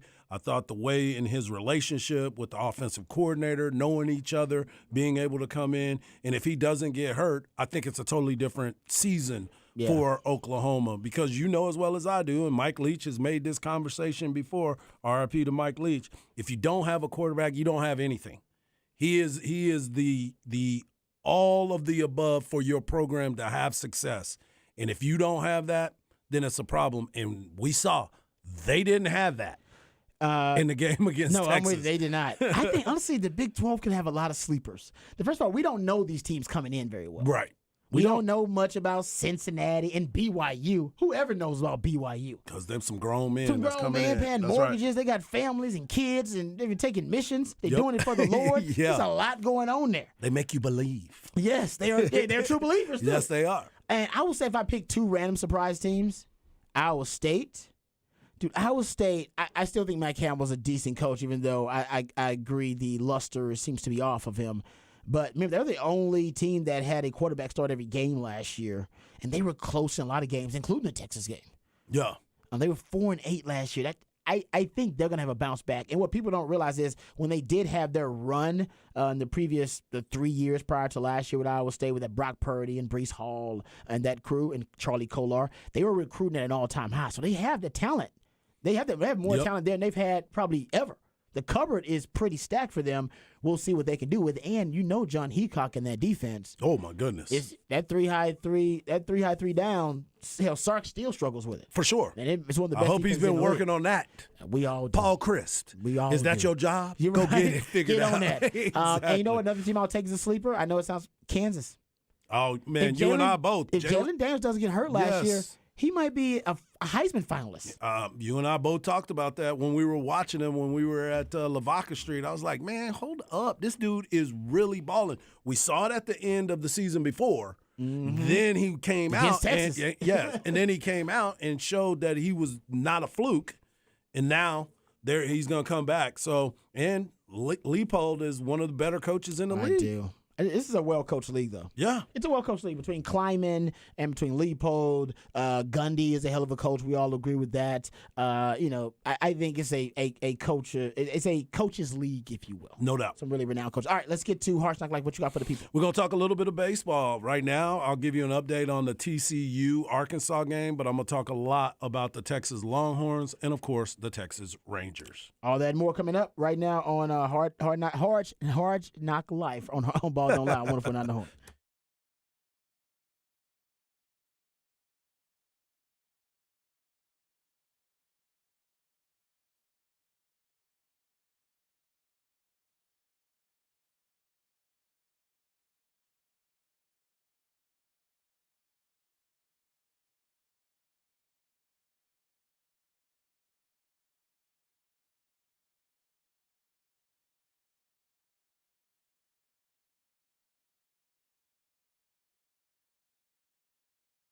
Hey, what's up, folks? Lifetime Longhorn Rod Babers here. And let me tell you about my friends over at Apple Leasing, because they can be your friends, too. As a matter of fact, you need friends like our friends at Apple Leasing. That's what they're all about. They're all about the relationships. They're all about making sure they do the right thing by their customers. And we all know that the car business can be a tough one, all right? Especially trying to get a new car can be really frustrating, trying to price shop, looking for the exact car that's perfect for you and your family, whether it's a sedan or whether it's an SVU, and trying to find the right price point, right? Trying to find the right payment that fits your budget. All these things can be a headache, and they can be really time consuming and really stressful. And you want to take the stress out of that process, you need to reach out to my friends over at Apple Leasing, because they can take the stress out of that process for you, and they end up making friends in the process. That's what they're all about. And right now, somebody who knows that they're all about the customer, making sure that your priorities are first and foremost, is my man, Mike Harge. That's right. I know this for a fact because I've gotten 3 cars from Apple Leasing. Year in, year out.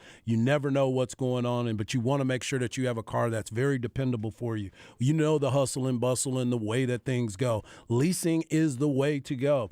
And it doesn't matter if you want any make or model, foreign or domestic, they will get it for you. Tell them what you want. Tell them the price range in which you want it, and they will come up with the package for you. It's so easy. Go to appleleasing.com today, or just give them a call at 512-346-9977. From customer service is a must for them. Whether it's the sales team, the people at the front desk, whoever you talk to, they will make the job easy for you. Just let them know what you want, and they will come up with a plan for you. They've been doing this for over 30 years. So you can't stay in business that long if you're not taking care of people and coming back with a smile. I've done it 3 times. You should do it at least once, and I promise you, you will not be disappointed. You can get a quote today. Go to appleleasing.com right now and find out what you want. You don't even have to make a payment for 90 days, and you don't even have to put money down. They will find what you're looking for. Do yourself a favor. Go to appleleasing.com right now. That is appleleasing.com.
Welcome back to the Smooth Soul Monday edition of Ball Don't Lie. That's where everybody's kind of trying to figure out if they're excited, they sad, but I think the Smooth Soul is important because everybody's a little bit happier around Austin, Texas, if you're a Texas Longhorn fan. Right. It's your boy Hardball Hard. You can follow me on Twitter at Hardball Hard. You can follow my man Rob Babers at Rob Babers. And, of course, you can follow the man behind the glass at It's Patrick Davis. Also love it when you're a part of the show.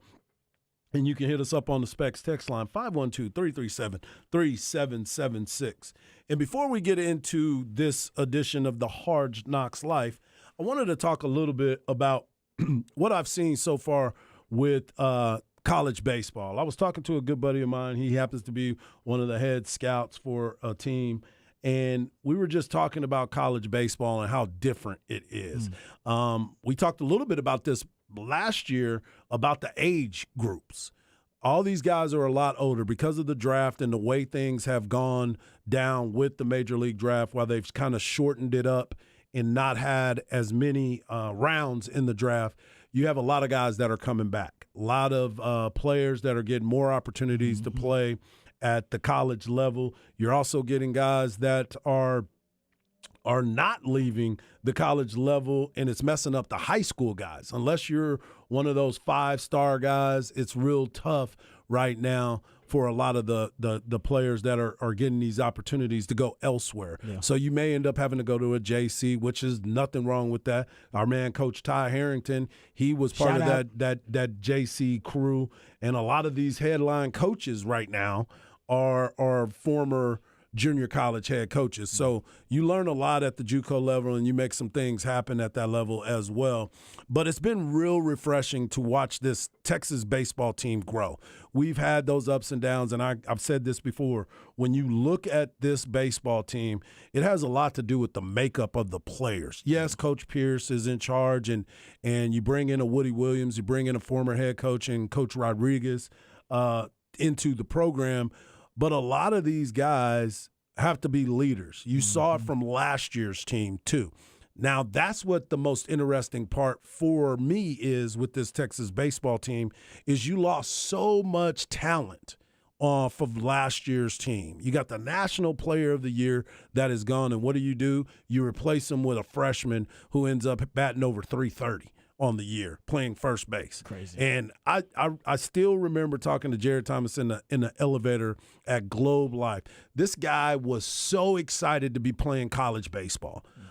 He smiled so big, and I asked him, I was like, how excited are you to get ready to play? By the way, TCU just defeated Arkansas. Well, not just defeated. They just got out of a double play, and they are leading Arkansas 7-4 as they head to the bottom of the 8th inning. Big double play by them.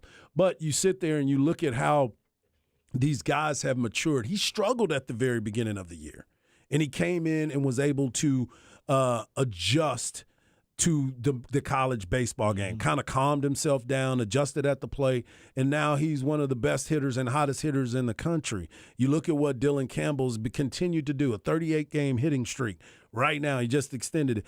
This guy was a guy that was part of the lineup last year, but you weren't expecting a ton from him. He did some great things. I told you a long time ago, Rod, he was one of my favorite players because of the way he goes about his business. Yep. There's not a lot of talking. He just goes out there and plays the game. Same thing with Eric Kennedy. You look at a Jack O'Dowd, who for the most part, yeah, he was okay for the season. He had like 4-5 different stances this year in the batter's box. And I was like, man, just get comfortable up there and go to work. Well, I think he found the perfect stance for him because the last 2 weekends, he's been one of the hottest hitters in the country as well. Defense been and he's been playing great defense. So when you look at this team, you say, all right, what are they made up of?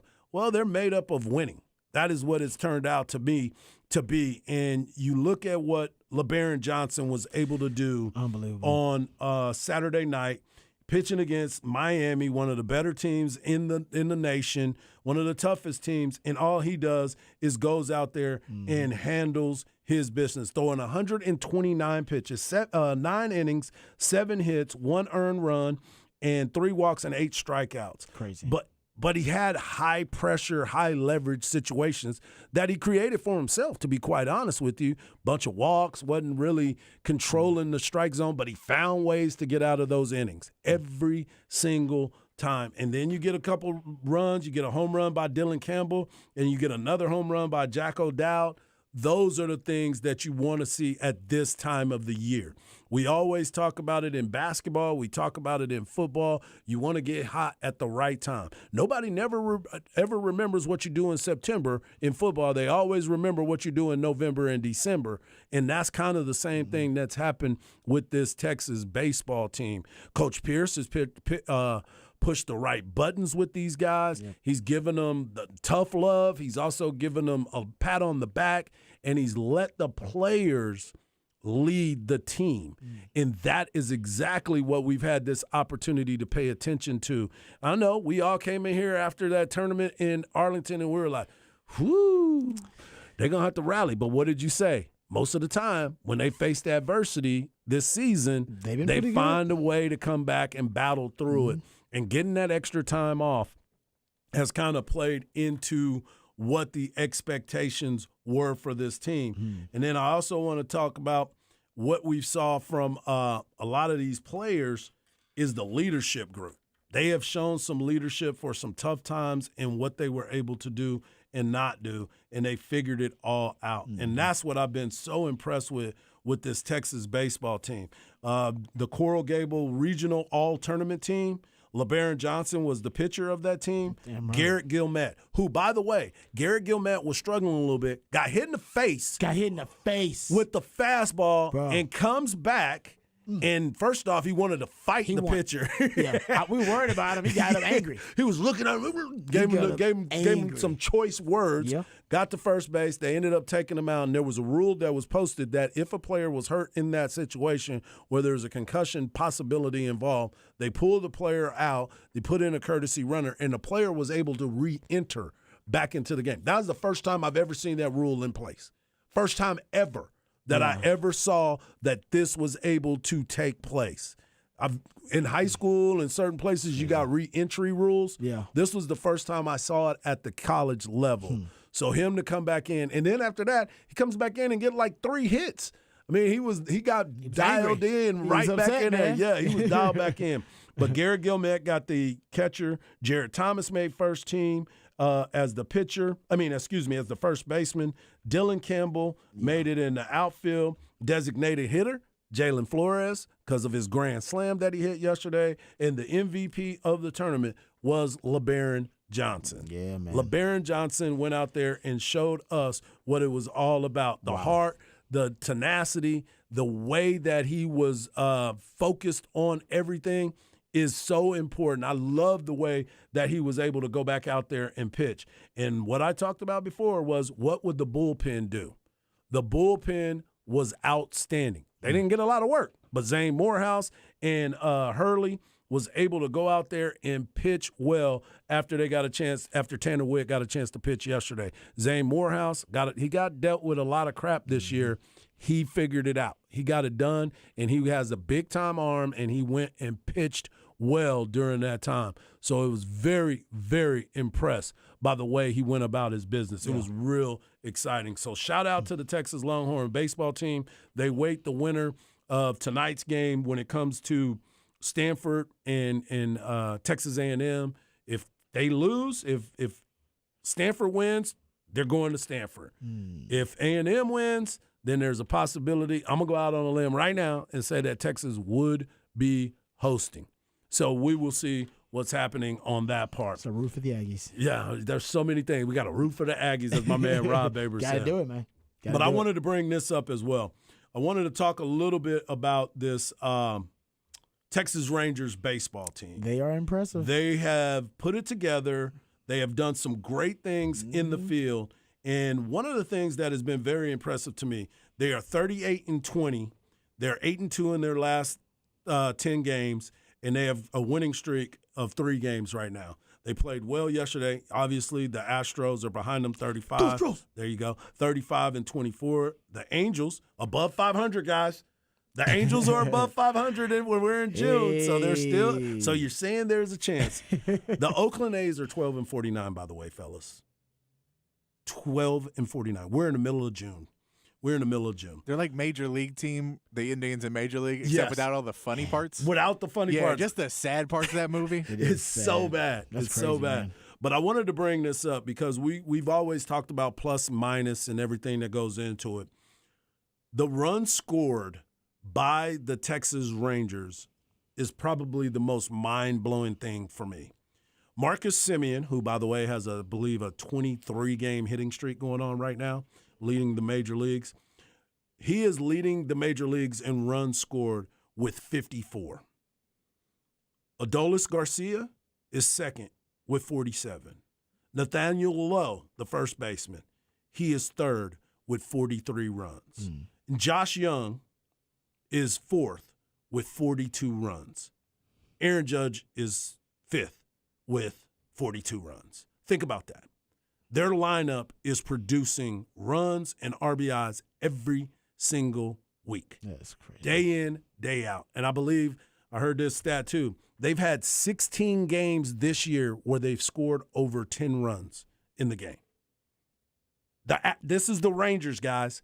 And I know we talked about the pitching staff and we talked about some of the other things. I think the biggest adjustment and the biggest part of their success has been the Bruce Bochy as the manager. Really? Bruce Bochy coming in. He's a totally different mindset of what they had with Woodward.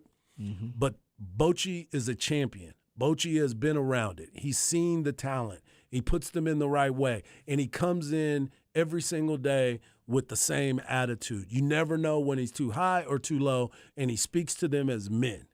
And that, to me, has been the biggest story. They got Corey Seager back, who, by the way, hit another home run yesterday. Marcus Semien is playing probably some of the best baseball he's played in a very long time. And they've got youth and they've got experience. And this is an exciting time. I think the Rangers are here to stay. I told you that Absolutely. earlier. Yeah. I think they're here to stay, but we got to see what happens in the back end of their bullpen for later in the season as well, if they're going to make a move to go and get somebody, because they got a ton of prospects in the minor leagues. The Express are playing good baseball. Frisco is playing good baseball. Hickory, all the team down home or down south or whatever the name of their team is in the minor league, they have talent all the way through their system, which they did not have for a while. They were almost like the Astros, where they went through their little lulls to where they struggled enough. They were trading away all of these prospects. Now you're getting a chance to see the fruits of the labor, and I love the fact that Bruce Bochy is leading this squad.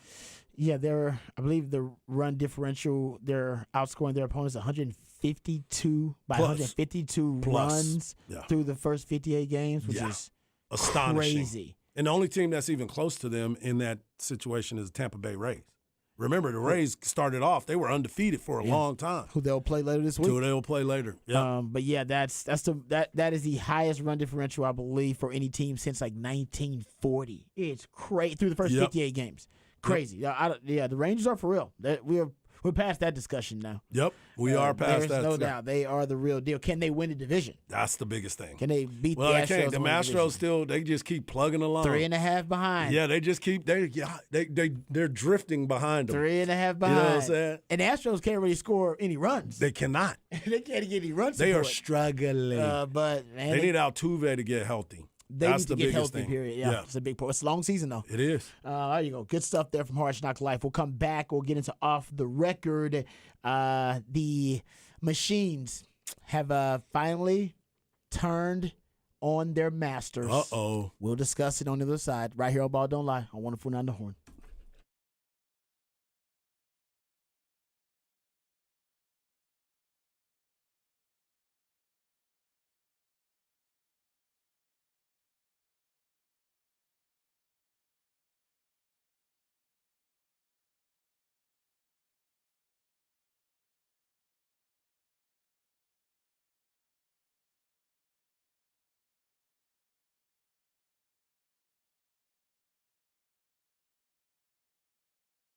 Hey, what's up, folks? Lifetime Longhorn Rod Babers here. Let me tell you about Dr. Greg Eckert and his wonderful team. It's an all-star team that can help you out with any of your concerns or your issues with your dental health or dental hygiene. That's what they're there for, whether it be general dentistry, teeth whitening, dentures, porcelain crowns, veneers, dental implants, full mouth reconstruction, even root canal therapy, whatever it takes to ensure you're getting the best quality dental care available. That's what Dr. Greg Eckert and his all-star team are all about. And yes, if you have dental anxiety, which a lot of people do, they specialize in easing your dental anxiety. So don't worry about that. This is exactly the team you want to go to if you're a little anxious about going to the dentist, like most of us are. But I got to tell you, not with Dr. Greg Eckert. As a matter of fact, first time I visited Dr. Greg Eckert and his fantastic team, there was a woman there who was crying, and I thought to myself, see, she's got dental anxiety. Actually, it wasn't dental anxiety. She was crying tears of joy because Dr. Eckert had given her the smile that she had always wanted, a brand new smile. He can do the same for you. A brand new smile in just one day, permanently secured to your dental implants. No time spent without teeth. You'll get temporary fixtures until they complete your permanent smile, and you'll smile again with confidence and eat freely without pain or discomfort.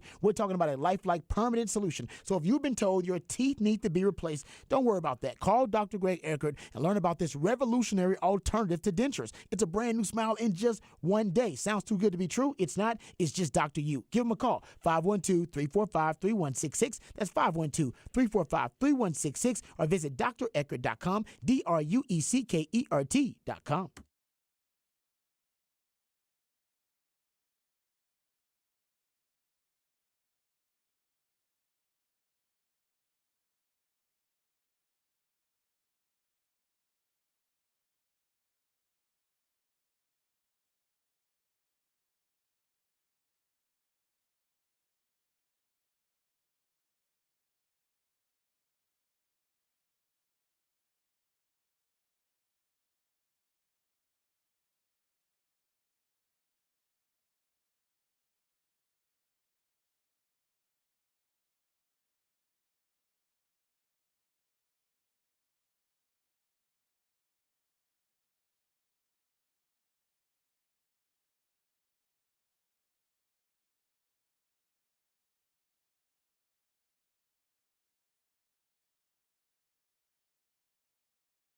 All right, welcome back to Ball Don't Lie right here on 104.9 The Horn. I'm going to table the other story we were going to get to because we don't have a ton of time here. I think it might need a much longer segment to get into, but there is another off the record that I think would fit into this time segment that we have, or the short time that we have in this segment.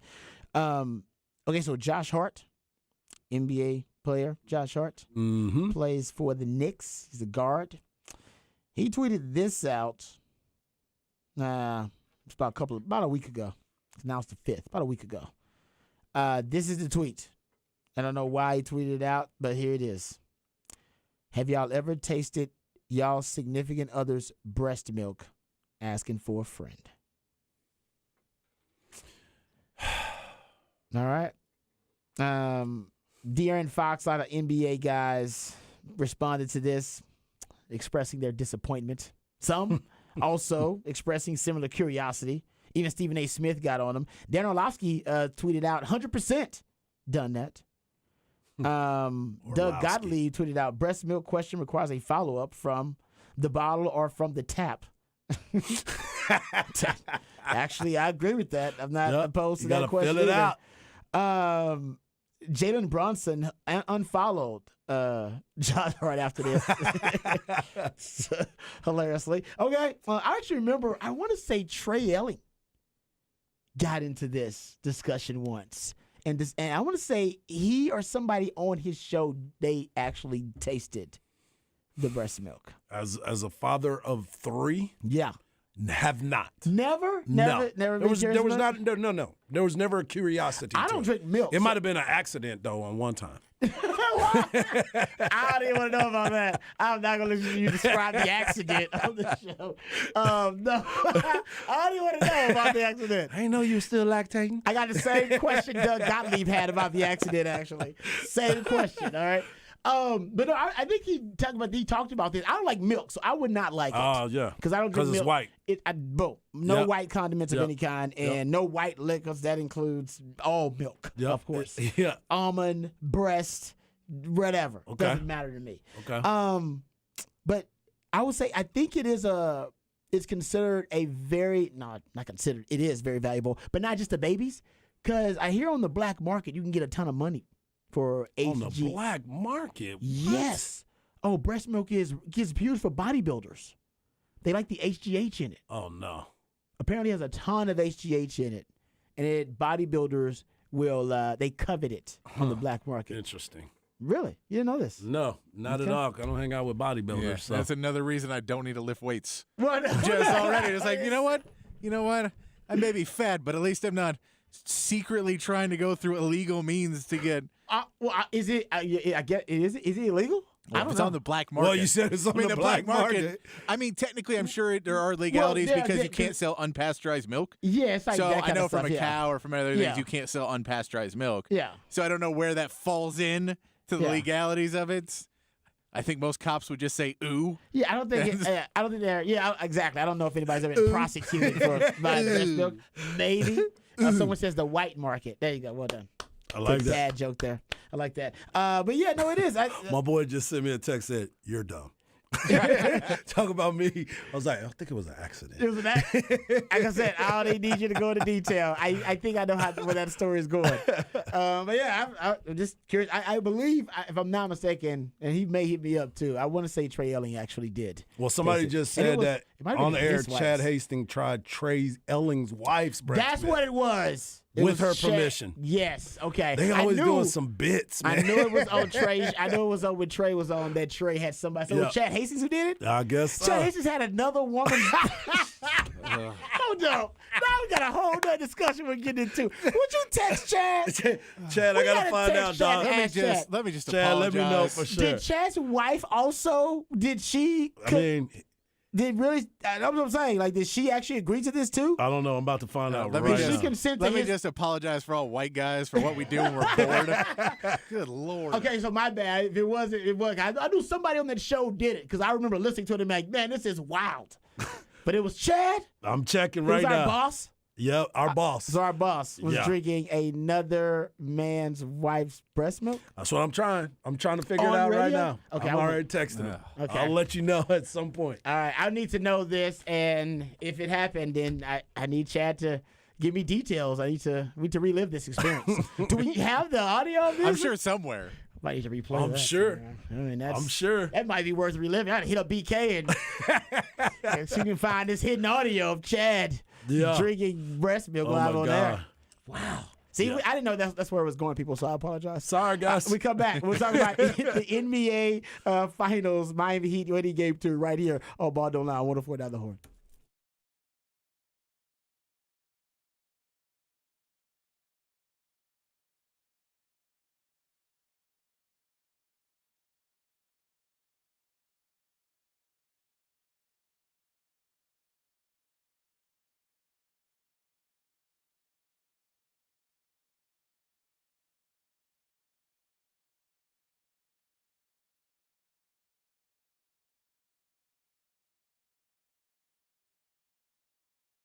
Hey, what's up, folks? Lifetime Longhorn Rod Baby. So let me tell you about something that I love to drink. It is Bud Light. And as I get older and wiser, I realize that I'm ready to leave some things in the past, like social distancing or cancel culture or the Big 12. But one thing I will never leave in the past is my favorite beer. That's Bud Light. I've been drinking Bud Light for so long, since my days on the 40 acres on Dirty 6th Street, even my days in the NFL as a player. Now, I drink it to decompress after a long, hard day, or maybe after I do some yard work to reward myself.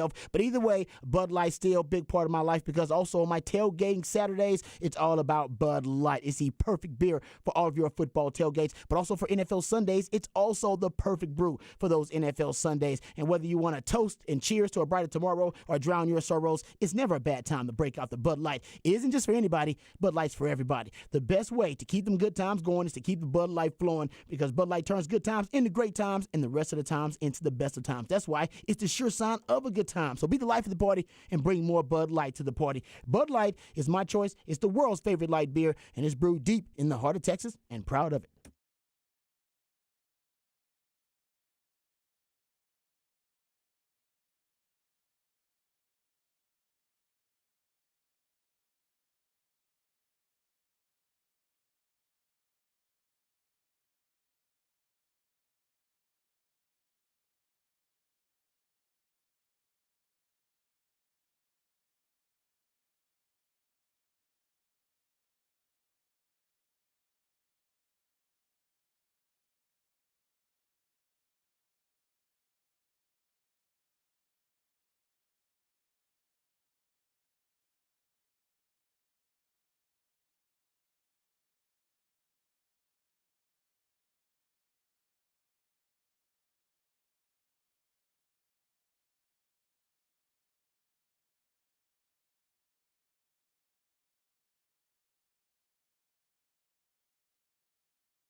Welcome back to Ball Don't Lie right here on 104.9 The Horn. It is a Smooth Soul Monday edition of Ball Don't Lie.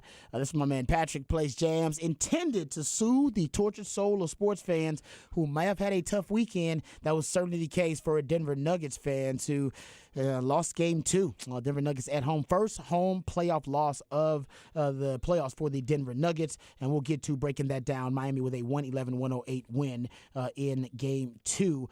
Shout out to my man Patrick, always doing us a great service to DJ a Smooth Soul Monday and all the musically themed days of the week. You can hit us up on the Specs text line. 512-337-3776. You also can hit us up via Twitter. Hardball Harge is at Hardball Harge in the Twitterverse. Patrick Davis at It's Patrick Davis in the Twitterverse. And I'm at Rod Babers in the Twitterverse. We'll get to Raj Round the Day coming up next segment. I went and did some more deep dives about the coaching additions to the special assistant to the head coach designation for Paul Chryst and for Joe DeCamillis. And we'll talk a little bit more about that coming up in Raj Rant of the Day, a specific concept that I went rabbit holing with this weekend. So we'll talk about that, about my deep dive, all of that. So we'll get into some Texas football conversation in Raj Rant of the Day. In the meantime, let's talk NBA Finals, gentlemen. 111-108 win for the Miami Heat in Game 2. Both of you guys, I believe, predicted a gentleman's sweep. I believe both of you predicted this thing will be over in 5 games. After watching the Miami Heat win Game 2, and it was a game that Denver had a chance, to win. They were up double digits in this contest at one point. But some slight adjustments by Eric Spoelstra. He did start Kevin Love. Like I said, that is a slight adjustment, but Kevin Love was able to at least put a bigger body on Aaron Gordon. That allowed Jimmy Butler to switch over his defensive responsibilities to Jamal Murray, and they were able to neutralize Jamal Murray. And that helped out tremendously because they wanted to choke the passing lanes for the Nuggets and force Jokic to be predominantly a scorer rather than a scorer and a distributor. Now, he did get his. He did score 41 points. But it was an interesting strategy that did end up getting a win for the Miami Heat. Harge, I'll throw it to you first. You're still going with the gentleman's sweep after watching the Miami Heat steal Game 2 in Denver. Yep. I'm still rolling with the gentleman's sweep, although I am impressed with the way that Miami was able to change the way they thought about it. But I'll continue to say this. If their role players play their role, Miami's going to be tough. You look at a Duncan Robinson and what he was able to do, even though he was struggling the entire game, and then that fourth quarter he went berserk. And that was a crucial part. Although Denver was still in the game the entire way. Denver was leading the game until the fourth quarter. They were leading going into the fourth quarter. They were leading by 8 points with 12 minutes left in the fourth quarter. Which is why I still believe that they still have the formula for it. They're just going to need to pick it up defensively. You talked about Coach Malone and his quote about how they were lackluster and effortless on the defensive end in that fourth quarter. Michael Porter was one of the guys that he kind of called out as KCP. They need to play better on defense. I mean, that is what it's all about. If they can go out there and do that, then everything will be okay. But I'm not going to take anything away from Spoelstra going to the game, letting Joker get his and just stopping everybody else. That's a good game plan. But those role players need to pick it up for the Denver Nuggets. If they do that, I think it's going to be that gentleman's sweep that we were talking about. Patrick? 48% shooting from the three-point range, too. Yep. Big for Miami. That's huge for them. I will say we've seen one thing in this series already, though, when we were giving advantages of which team had what, that Miami has more depth. And they've been able to go a couple different routes. We see Kevin Love not getting a lot of run early, didn't play a lot in Game 1, starts Game 2, comes in and gives him some good minutes. So there's just a lot more options that they're going to add Tyler Hero back to this probably in Game 3. So they just have a couple more options. So if somebody's not hitting, someone's not playing at that level, they can kind of switch it out a little bit more and go, all right, if Caleb Martin's not hitting shots right now, we can kind of put him back and put in Max Strus or Gabe Vincent and see if those guys hit. And for Denver, they need their guys to play. So when you see KCP and Michael Porter Jr. not play well, you don't really have an option of, we'll just play Christian Brown more or Bruce Brown much more. You pretty much have to go, you guys have to perform. You guys have to step it up. So I think that's going to be the main conversation is, hey, man, there isn't someone behind you ready to jump in. You have to stay for Kentavious Caldwell-Pope. He has to stay out of foul trouble. He fouls out of that game. You can't buy into the pump fakes. He was really the main guy who's buying into a lot of these pump fakes. You got to be just a little bit more disciplined. I think he's the one who picked up a foul falling over. Yeah. And then basically he's like, what do you want me to do? He's like, he just jumped on top of me. I can't stop that. Right. But you have to just be like, yeah, well, you can't fall over running out at him then. That's where you picked up the foul from. I think that's where Denver is going to have, if Miami's going to find a weakness in this, you have to really trying to get in to some other guys. And I said earlier it's Aaron Gordon, but he's been playing really great in this series. You have to try and pick apart some of these guys that are supposed to be playing big minutes and go, look, we know Joker is going to kill us. We know that. Yep. But we can't let him kill us by letting other people kill us and getting those assists. So we have to let him. He's going to get his points. Do not double down on him. Stay on your guys and try and limit what their role players can do because they don't have the ability like we do to go to so many different options. And don't forget, too, they got the chance to shoot free throws this game. Yeah. They got to the they free attacked throw them. line. They went and attacked the rim, and they shot a ton of free throws, 20 free throws, and they were 90% from the free throw line. So that's another plus that changed the way that they played the last game. Yeah, and also, in addition to, that's a great point because I believe that was the fewest free throw attempts in any playoff game in NBA history. Yeah. So you flip that into 20 free throws the next game. They shot terribly. And from three-point range in game one of their worst three-point shooting performances of the playoffs. And this past game, in game two, they were 17 of 35, 48.6% from three-point range. That would be, guys, they've shot over 48.5% from three-point range in 6 games so far this postseason. Twice against the Bucks. They shot 60% from three-point range versus the Bucks. 60. They shot 54% and 51.6% and 50% in 3 games from three-point range versus the Celtics.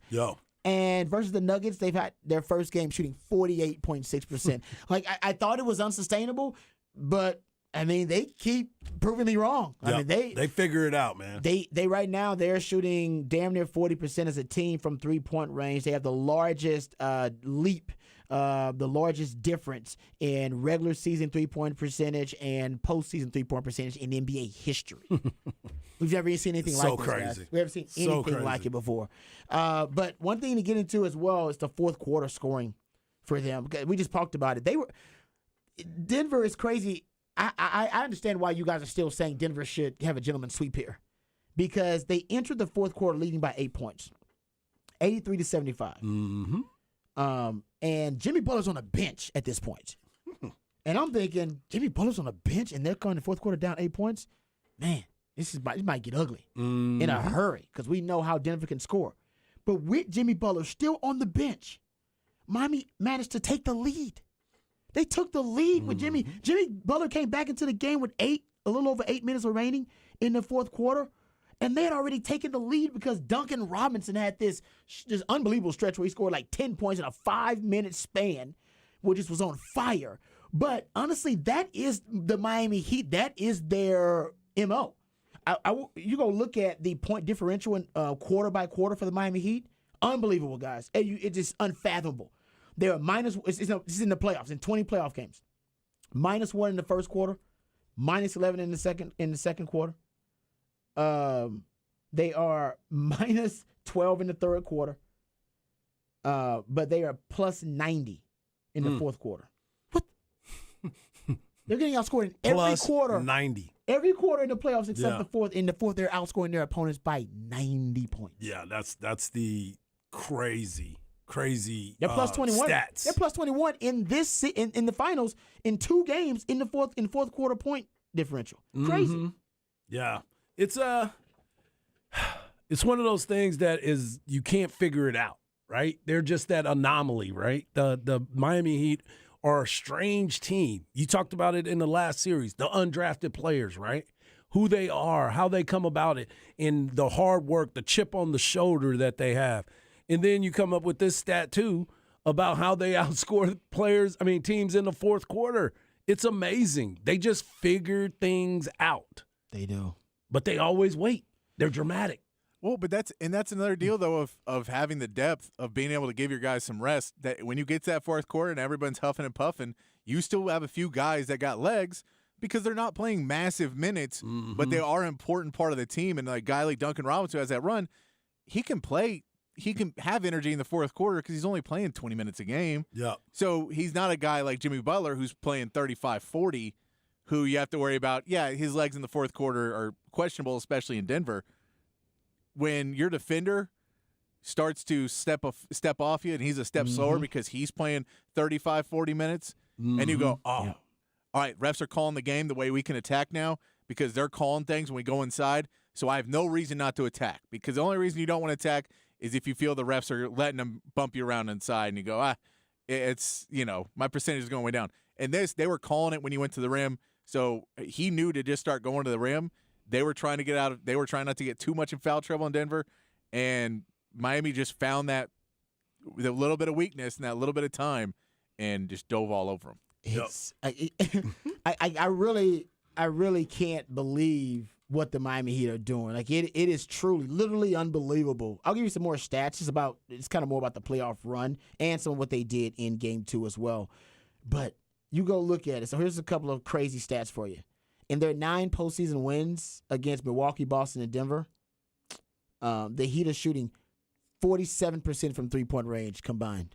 49% on heavily contested threes in those games.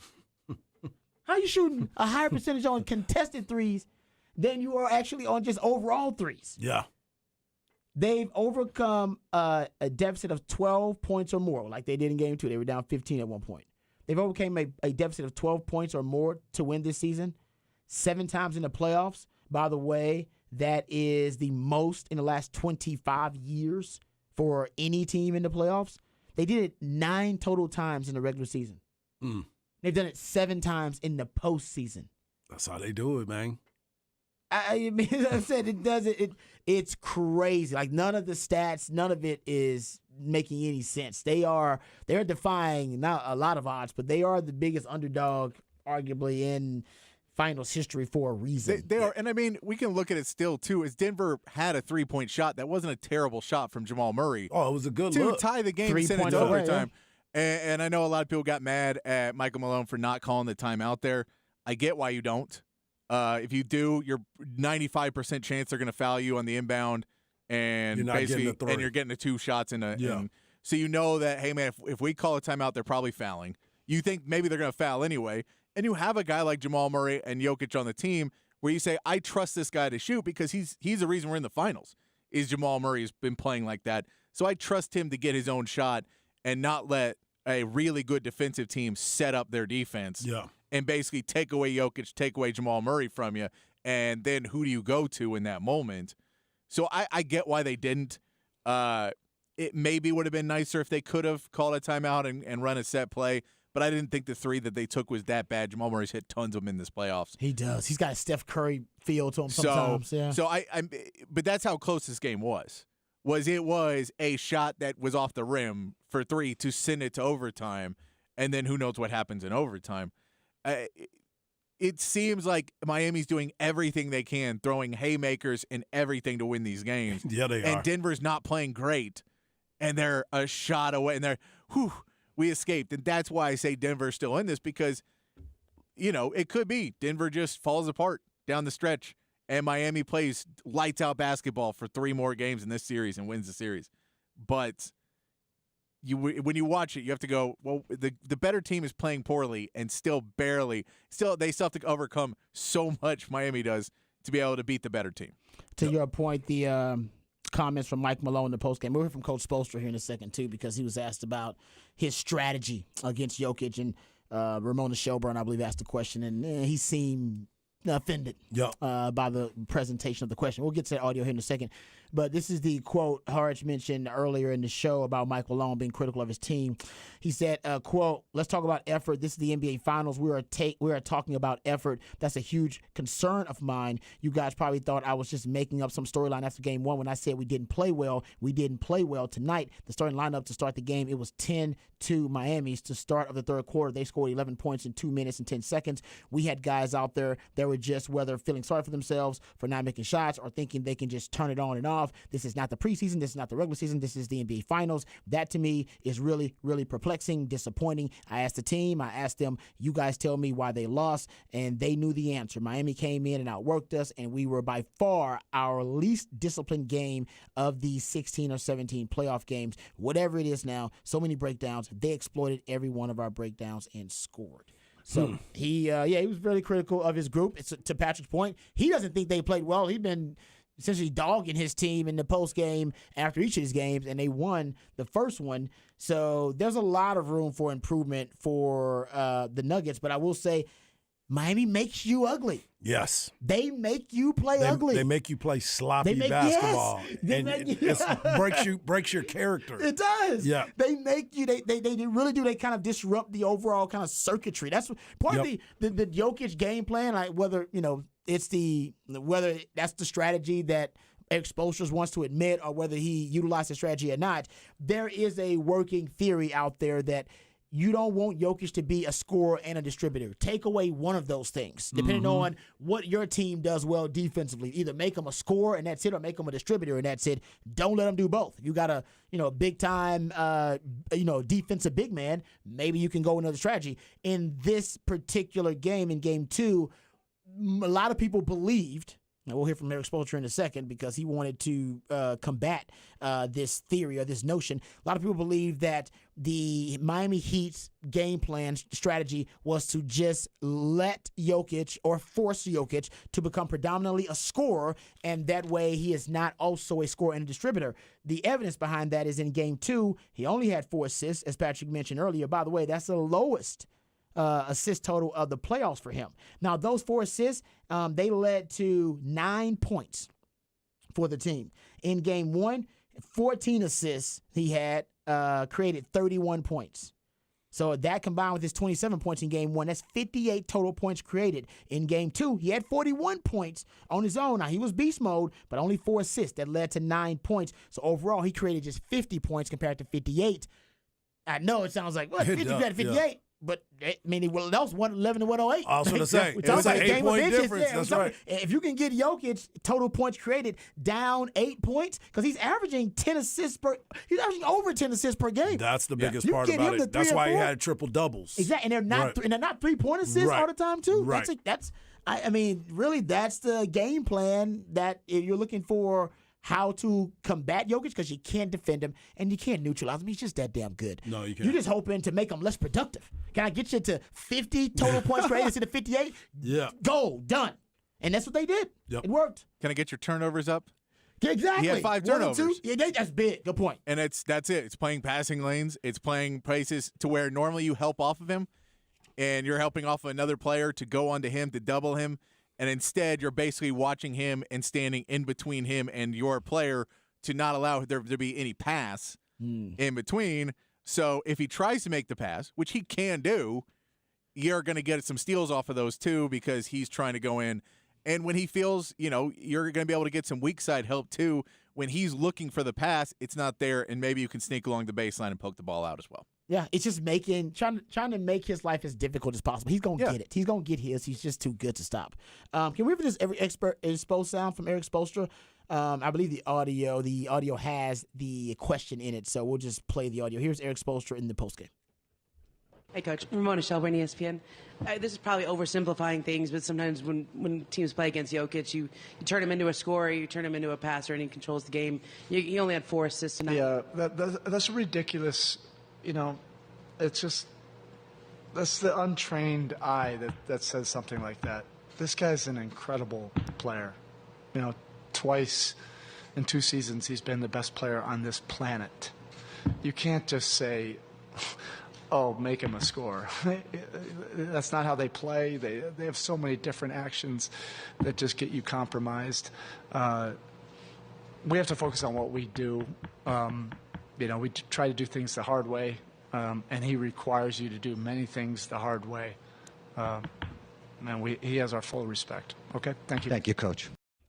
Thank you, Coach. And I don't know why he was so offended. I thought she tried to put it into perspective. She does say, "I think I'm oversimplifying this." Right. So she does preface it with that. But either way, my man Matt Butler, he talks a lot of basketball and he does a lot of fantasy. He watches a ton of games, like my man Patrick. Like he's watching Spring League and all. He got NBA Pass like you guys, so he watches a lot of basketball. And he said he describes Jokic as just a supercomputer. He said he's basically a basketball supercomputer, and just kind of using his description, if he is that, you just want to present him with basically as much degree of difficulty as possible, because he's gonna achieve and produce. And as my man Patrick mentioned, you want to make that pass, make him have to put the pass at pinpoint accuracy, right? If it's an entry pass, all right, make him a little bit hard. He's got to work for the entry pass, those kind of things, and he is going to make the right decision 85 to 90% of the time, because he's a basketball supercomputer. And if you want to increase the varying degrees of difficulty, and he'll choose the path of least resistance. And I think with Spoelstra choking the kind of life force out of the passing lanes and the supporting cast, the path of least resistance for him was, I'm just going to go score. It's easier. Yep. Go score. Now, does that lead to the Denver Nuggets being a less overall lethal and overall productive offense? There's a belief that they lose their collaborative identity and their rhythm, and it kind of chokes the circuitry of their offense when you just let him become predominantly a scorer. Right. And the Nuggets are 14-2 in the regular season when Jokic attempts 10 or fewer shots. They were 7-13 when he had 8 or fewer assists. Now, does that mean, oh man, those are hard and fast numbers? Not necessarily. It's just giving you a gauge that when you make him predominantly a scorer and less of a distributor, the team is not as dangerous. He is still dangerous, but the team is not as dangerous. They're 0-4 all time when he scores 40-plus points in the playoffs. Yeah. I'm not saying that it works every time, but maybe But it works all the time. Yeah, maybe it's not a silly hypothesis to throw out there that, hey, you know what, let Jokic score. Or at least let's devote our resources, allocate resources to stop the supporting cast, which we know we can stop. Yeah. We know we can do a better job of that. We can't, no matter what we throw at Jokic, there's no guarantee we're going to stop that. Yeah, we dude. can slow him down. Yes, we can that's slow him down is all we can do. And then sometimes out of that, he creates other buckets for other people. Yep. But, I mean, really, in all reality, it's just going to be there's going to be a lot more. You'll probably see more screens off ball and things of that nature in Game 3 where you see Denver try to basically, for a defender to play passing lanes like that, a lot of times you're looking at Joker, even though you're guys, so you have a hand on your guy and you're kind of watching the play on the inside. And if you start doing more movement, you take away the player's ability to watch what your Joker's doing at the same time because he's trying to run through screens. He's trying to keep an eye on when you're cutting back and forth. And so you just have more movement. Now you still need to hit the same spots so that, Joker can make a move and know where his guys are going to be. But those types of things, you have all those plays in the playbook. You're ready to go.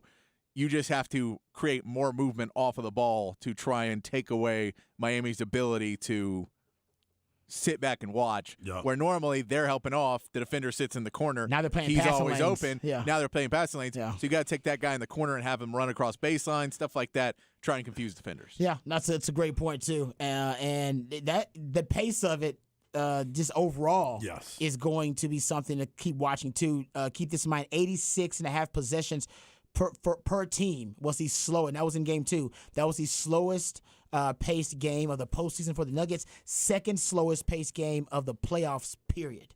And I think that's kind of what Miami wants. They want to slow this thing down to a crawl. Also, keep in mind, like you said, they like to make it dirty. They want to get dirty. Yeah, they want to muck it up a little bit, right? Yep. Also, keep in mind, the Denver Nuggets are not great on the road, guys. They're just 23-25 on the road. Yeah. They're not great on the road. They're not. They got to go to Miami.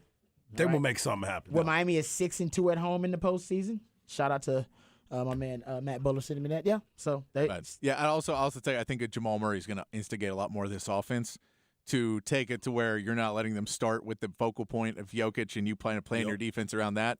You started with Jamal Murray. If he cuts, now does Bam help off of that? Who helps off of that? it changes up your defense.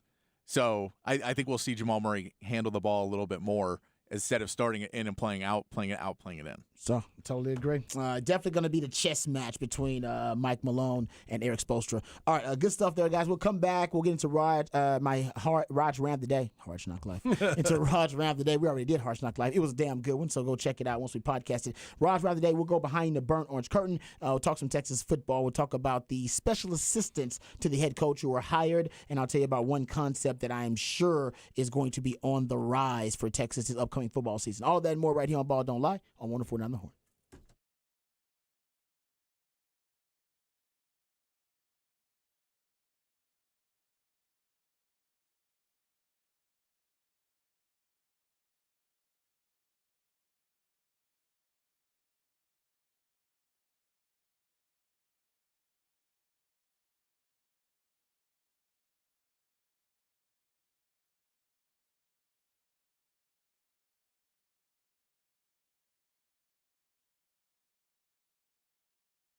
Mike Hart here, and I want to talk to you about my friends over at Quick Roofing. I know it just got rainy real quick today, and I know in certain areas it came down, a lot of flooding that was going on. The one thing that you don't want to have happen is flooding inside your home. So make sure you reach out and talk to my friends over at Quick Roofing. Go to quickroofing.com today. They've been in business for over 39 years, and what that tells me is that they have to take care of their customers and have that great reputation for customer service. Here are some of the reasons why I think you should choose Quick Roofing and do so today. You get a free, no obligation inspection. Quick Roofing makes sure that a project manager is on every job site, ensuring that you, the customer, get everything that you were promised. Quick Roofing is fully insured and have all state and local license. Quick Roofing doesn't even require any money up front until 100% completion and, of course, 100% satisfaction. And with all of that, you get a 7-year workmanship warranty.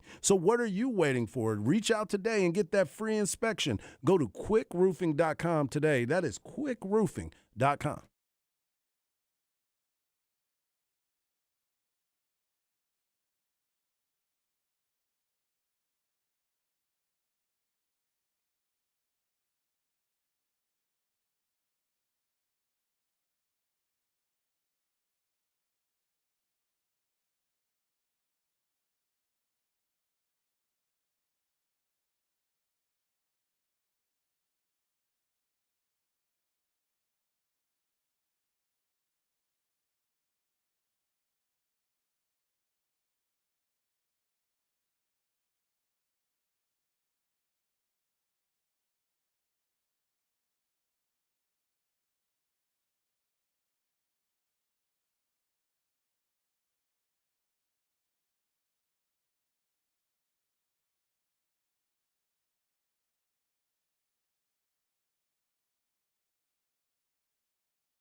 All right, welcome back to Ball Don't Lie right here on 104.9 The Horn. I want to get to some Texas football discussion here. Went rabbit holing about a concept over the weekend. I told you guys once the Paul Chryst news was announced that he is going to join the coaching staff as a special assistant to the head coach, that there's one concept that just reading the tea leaves and just looking at all the clues, all the signs are pointing to Texas using more of this specific concept. And you guys know, usually I don't lead you astray, whether it been about 2 back sets last year, whether that be about, Texas using more empty sets back in the day, all that kind of stuff, right? Usually there are clues leading me to make those types of proclamations. Well, the 2022 offensive line class for Texas was one of the best classes in the history of college football for an offensive line haul,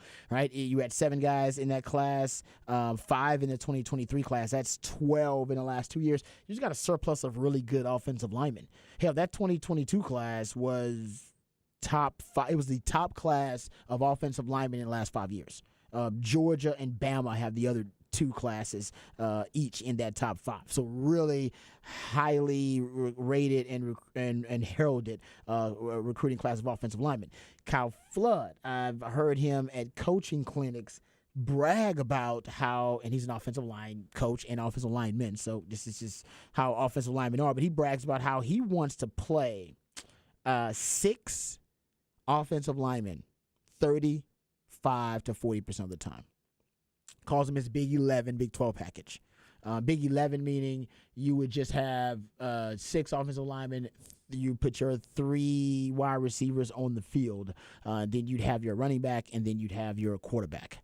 That's what he says his Big 11. Big 12, you would just add a tight end in addition to the extra offensive lineman, tight end, 2 wide receivers, running back, and then your quarterback. So he got a Big 11, Big 12. And last year they played some Big 11, but mostly Big 12, because Big 12, you keep J.T. Sanders on the field. You don't want to take him off the field.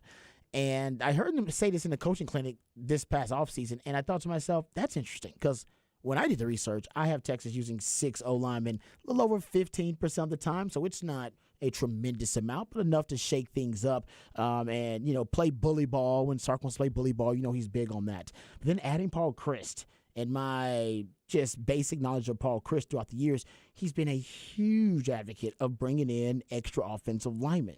In the 2021 regular season, Wisconsin used 6 O-linemen on, I think it was 22 snaps versus Nebraska and Minnesota. That was like almost half of their total for the season. So at the end of Paul Chryst's tenure there at Wisconsin as the head coach, he started upping his usage of 6 offensive linemen or extra O-linemen. He did the same thing in 2012 where he had they called it a barge package. They had 7 O-linemen on the field. In 2019, they had a hippo package where they used 7 O-linemen versus Michigan. In 2008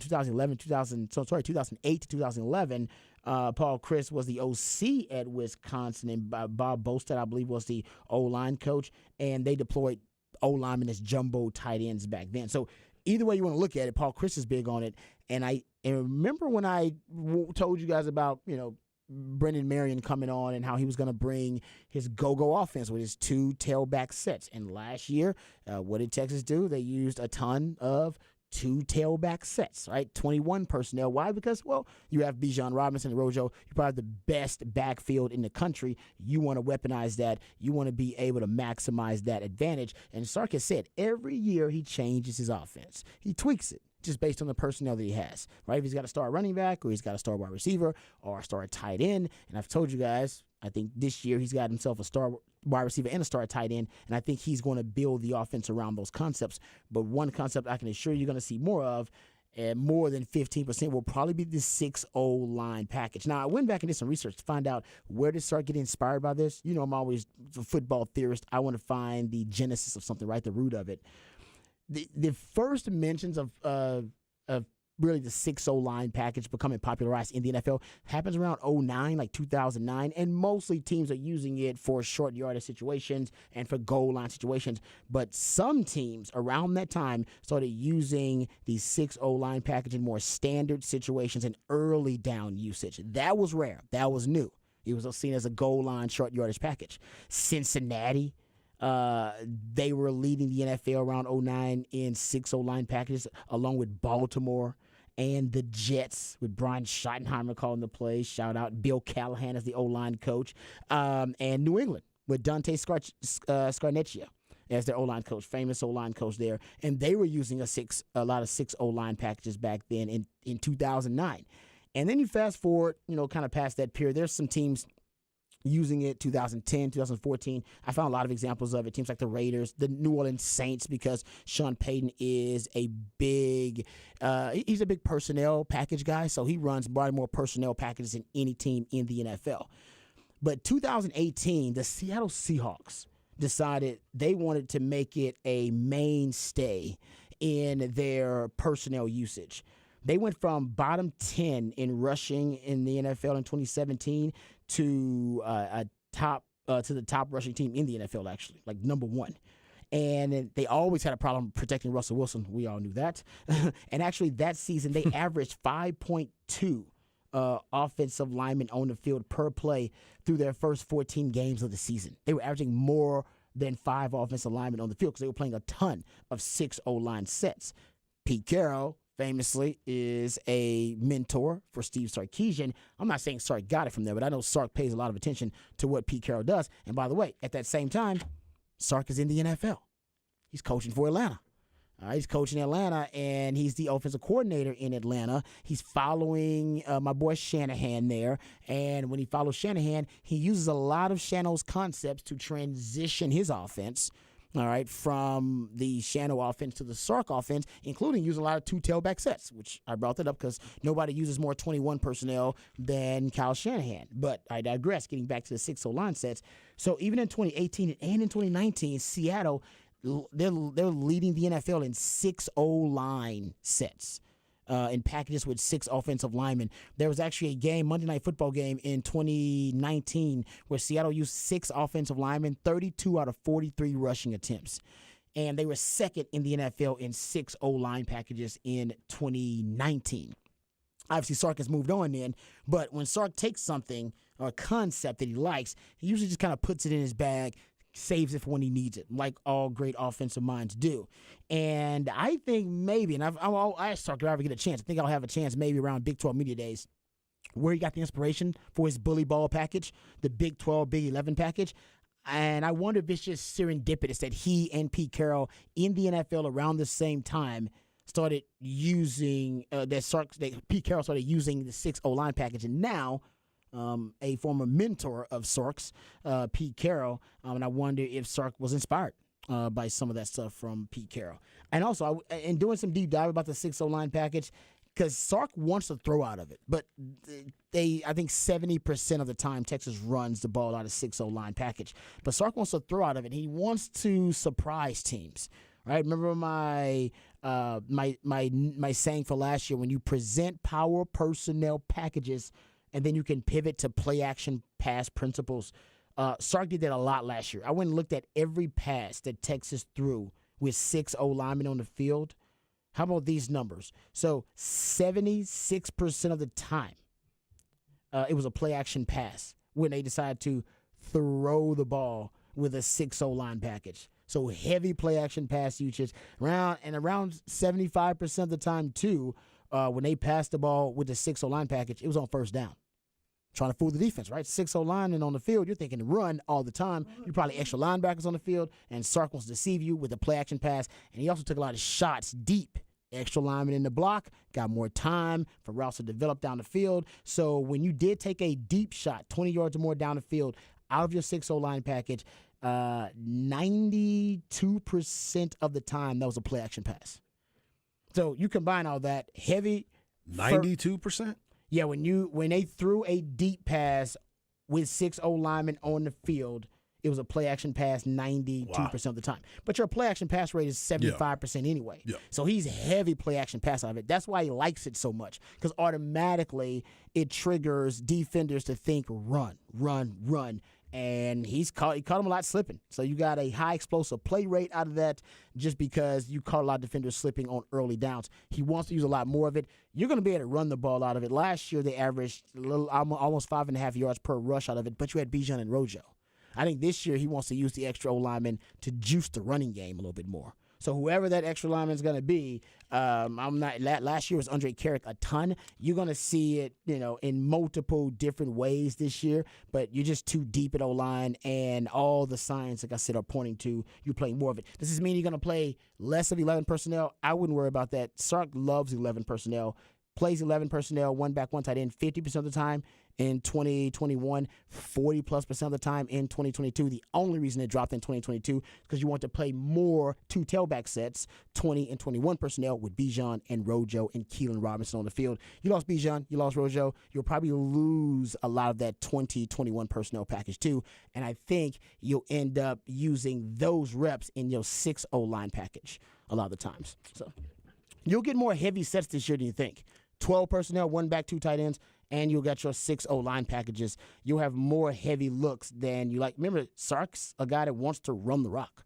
He wants to run the rock. He said it too. He's like Mike McCarthy. Yeah, he likes playing bully ball. Yep. He really does. How do you think he won the Iowa State game last year and the Baylor game last year and the K-State game last year? You don't win that unless you decide playing bully ball at the end of the game.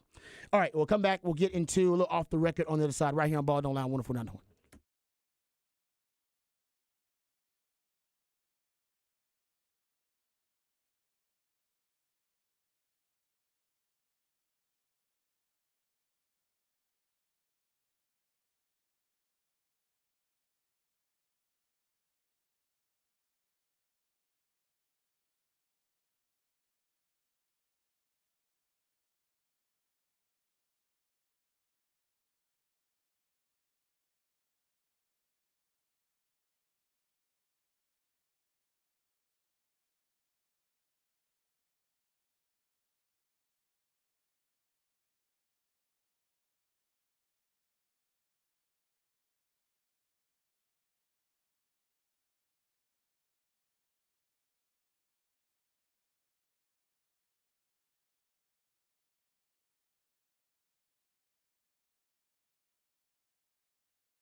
Welcome back to Ball Don't Lie right here on 104.9 The Horn. It is a Smooth Soul Monday edition of Ball Don't Lie, and that's when we play jams that are intended to soothe the tortured soul of sports fans who may have had a tough weekend out there.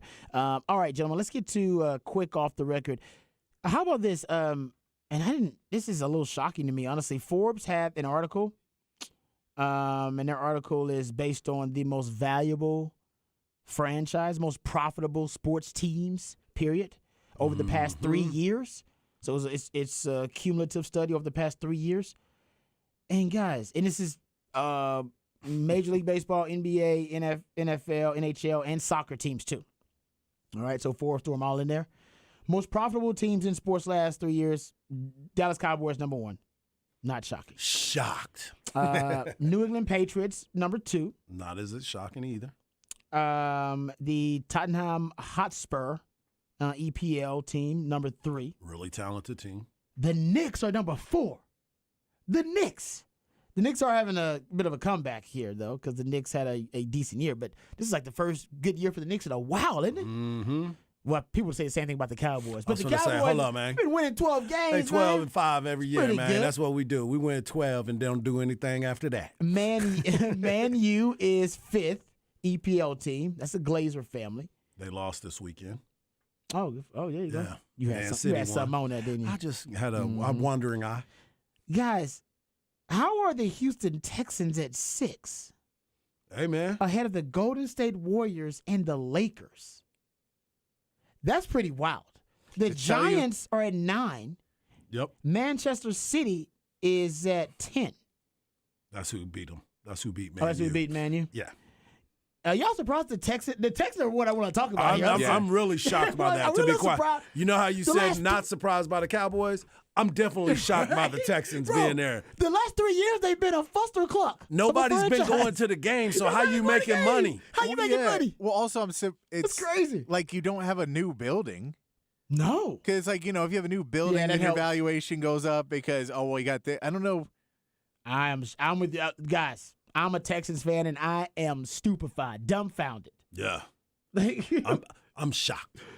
I'm flabbergasted, and I don't use that word a lot as a black man, but it is. I guess I can't believe that. And then, like I said, the Rams are at 11. Makes sense. Rams in California, got a new stadium, just won a Super Bowl. Oh, their valuation is probably skyrocketing. Yeah, it's real interesting to see that they are at that number, especially over the last few years of what we've seen product-wise. We saw fans not going. Nobody's buying uniforms and stuff. I mean, jersey sales. Man. Like, what is really happening? Is it just that football in this state is just that powerful? Seems to be. Seems like, If you're a football in this state, whether it's Cowboys, whether it's the Longhorns, whether it's the Texans, football is religion here. It is. Like people, It is. Listen, guys, I'm an education major, and I was gonna be a teacher and a coach. And my research told me they're closing down schools and building stadiums, so might want to pivot. Yeah. Good job. Good job, bro. Well, I'm just saying, Way like, to read the room. They really are. Yeah. They won't pay teachers and stuff like that. So it's like, well, in terms of education, go look how much the coaches are being paid in this state. For sure. High school. as compared to the teachers. High school coaches, too, by the way. And that's what I love them. yeah. They're all great. They're all doing God's work, but High school teachers. Man, I mean, high school coaches yeah. are making quite a bit of money. and it ain't all the other sports. It's football coaches. Yeah. 100%. Right? Yeah. That's amazing. Somebody said Texans. Cal is cooking the books. Okay.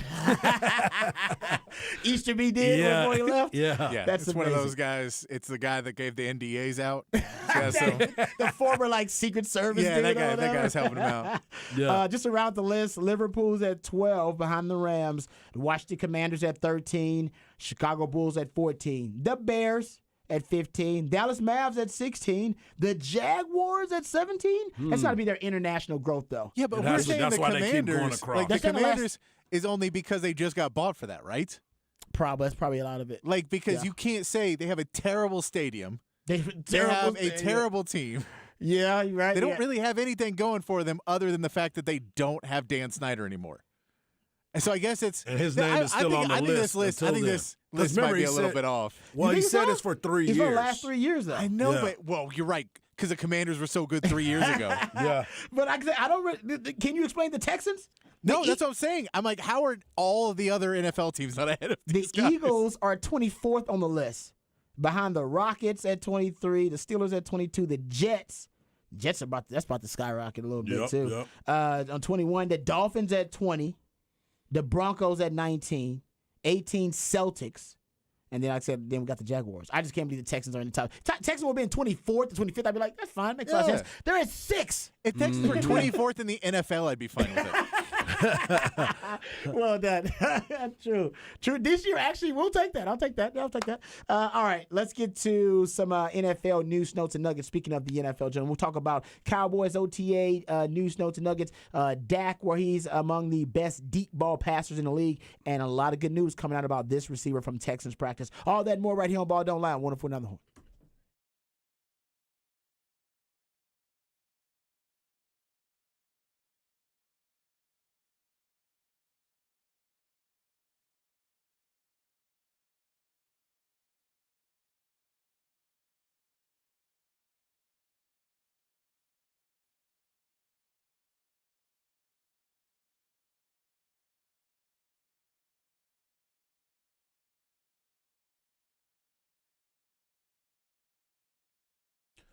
Mike Harge for Pest Wranglers. PestWranglers.com is where you need to go for your pest control needs. Pest Wranglers is a locally owned small family business that's been around since 2006. Its basic principle of great customer service leads to happy customers. The company was started just because people were tired of the service that they were getting from other pest companies. So they decided, let's start it and let's go get it and take care of our customers and, most importantly, our employees. Pest Wranglers service most of the Central Texas area, so if you're needing help with mosquitoes, termites, rodent control, or you need inspections for your residential or commercial properties, please give Pest Wranglers a call at 512-670-7808 or go to the website at pestwranglers.com.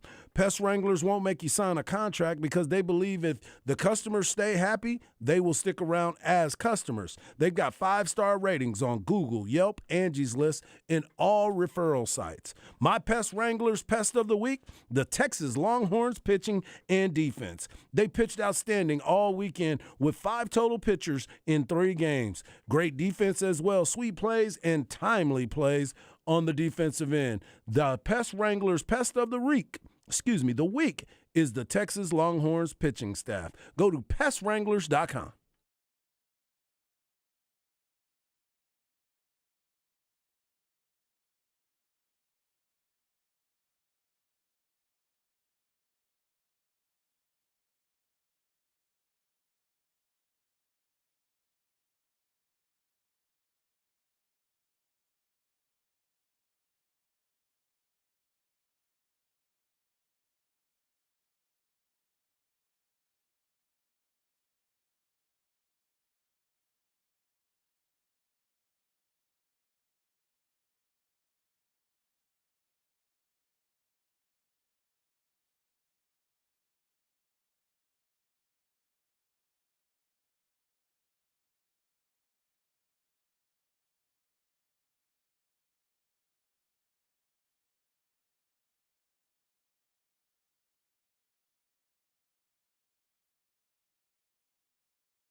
Welcome back to Ball Don't Lie right here on 104.9 The Horn. It is a Smooth Soul Monday, and the jams that are being played on a Smooth Soul Monday are intended to soothe the tortured soul of sports fans who may have had a tough weekend. But my man Harge, he had a busy weekend. But Boy. turns out this is like one of your jams. Oh, yeah. I love it. There you I go. love it. Look Yeah. at that energy that's in that thing right there. It is a feel-good jam. It feels very, some of they were playing disco time. For sure. Okay. That's Yeah. exactly It's what it is. early 80s Commodores. Okay. Yeah. There you Yeah. go. Like right at the You end of heard disco. Lionel in the very beginning. Talking at the end of disco there? Yeah, Okay. Yep. Somebody's got some platforms on maybe still. It's like, bro, those are a little old. It's like, nah, man, they still work. You see it. We all good. That was that Lionel Bucky Godbolt. Richie. That's what I think. Every time I see Lionel Richie, I think of Bucky Godbolt. Why does Lionel Richie Because okay, Bucky first of all, seems like- you went up to Garrison Hurst and called him Marshall Falk. And now you're saying that Bucky Godbolt reminds you Of Lionel Richie. Like, I What? just envision Bucky with a fro, Oh, Bucky did have with a the throw at mustache, Yeah. and his shirt open. Yes, I bet he showed a lot of taco meat Yeah, back in the day. all up in there. Yeah. So that's why I put Bucky Godbolt as Lionel Richie. See, okay, but that's just because they around the same time they might have been hitting their stride. Oh, You know yeah. what I mean? Like, It in ain't a their dig. prime. I'm just saying. I could just see Bucky with the fro. that's worse than Zay saying that he looked like Mark Henry No, nothing is worse as than sexual chocolate that. back in the day. There's It's like, nothing okay, worse than man. that. Yeah. But Bucky Godbolt and Lionel Yeah, Richie. think about it. Think about it. You can see Bucky walking around in some platforms. When did Bucky did Bucky choose to go voluntarily bald, or was he balding? Well, I think that if you go back and look at some of the pictures, looked It like was- he was headed that direction. Oh, he was headed You know that. what I'm saying? So he made the choice. He had power alleys.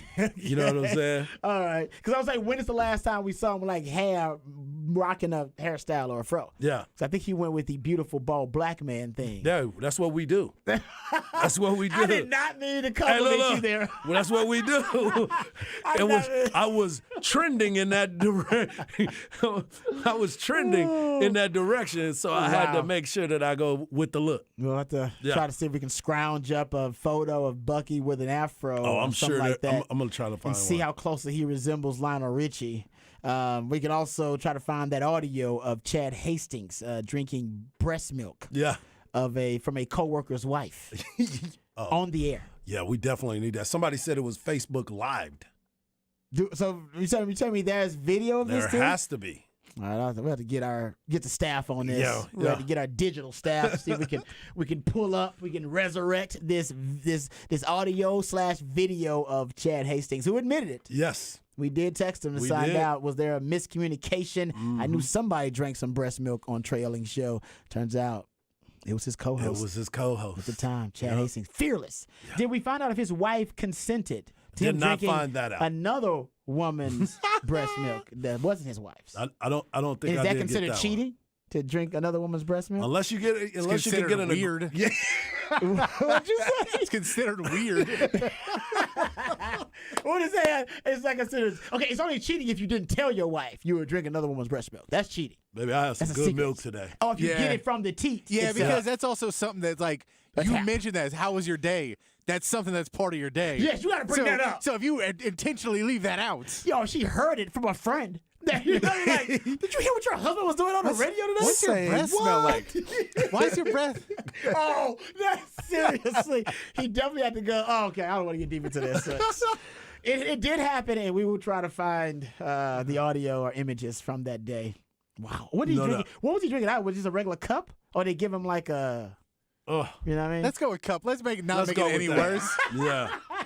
Don't make it any creepier than it already Yeah. is. Okay, sorry, I shouldn't have brought that up. All right, let's get back to it, Jim. Let's talk NFL here.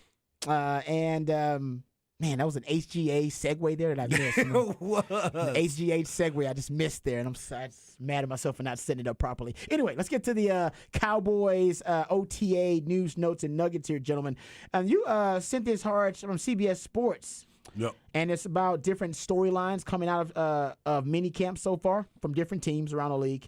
One of the main storylines I'm interested in, too, is who the hell is going to be the quarterback for the 49ers. They talk about that.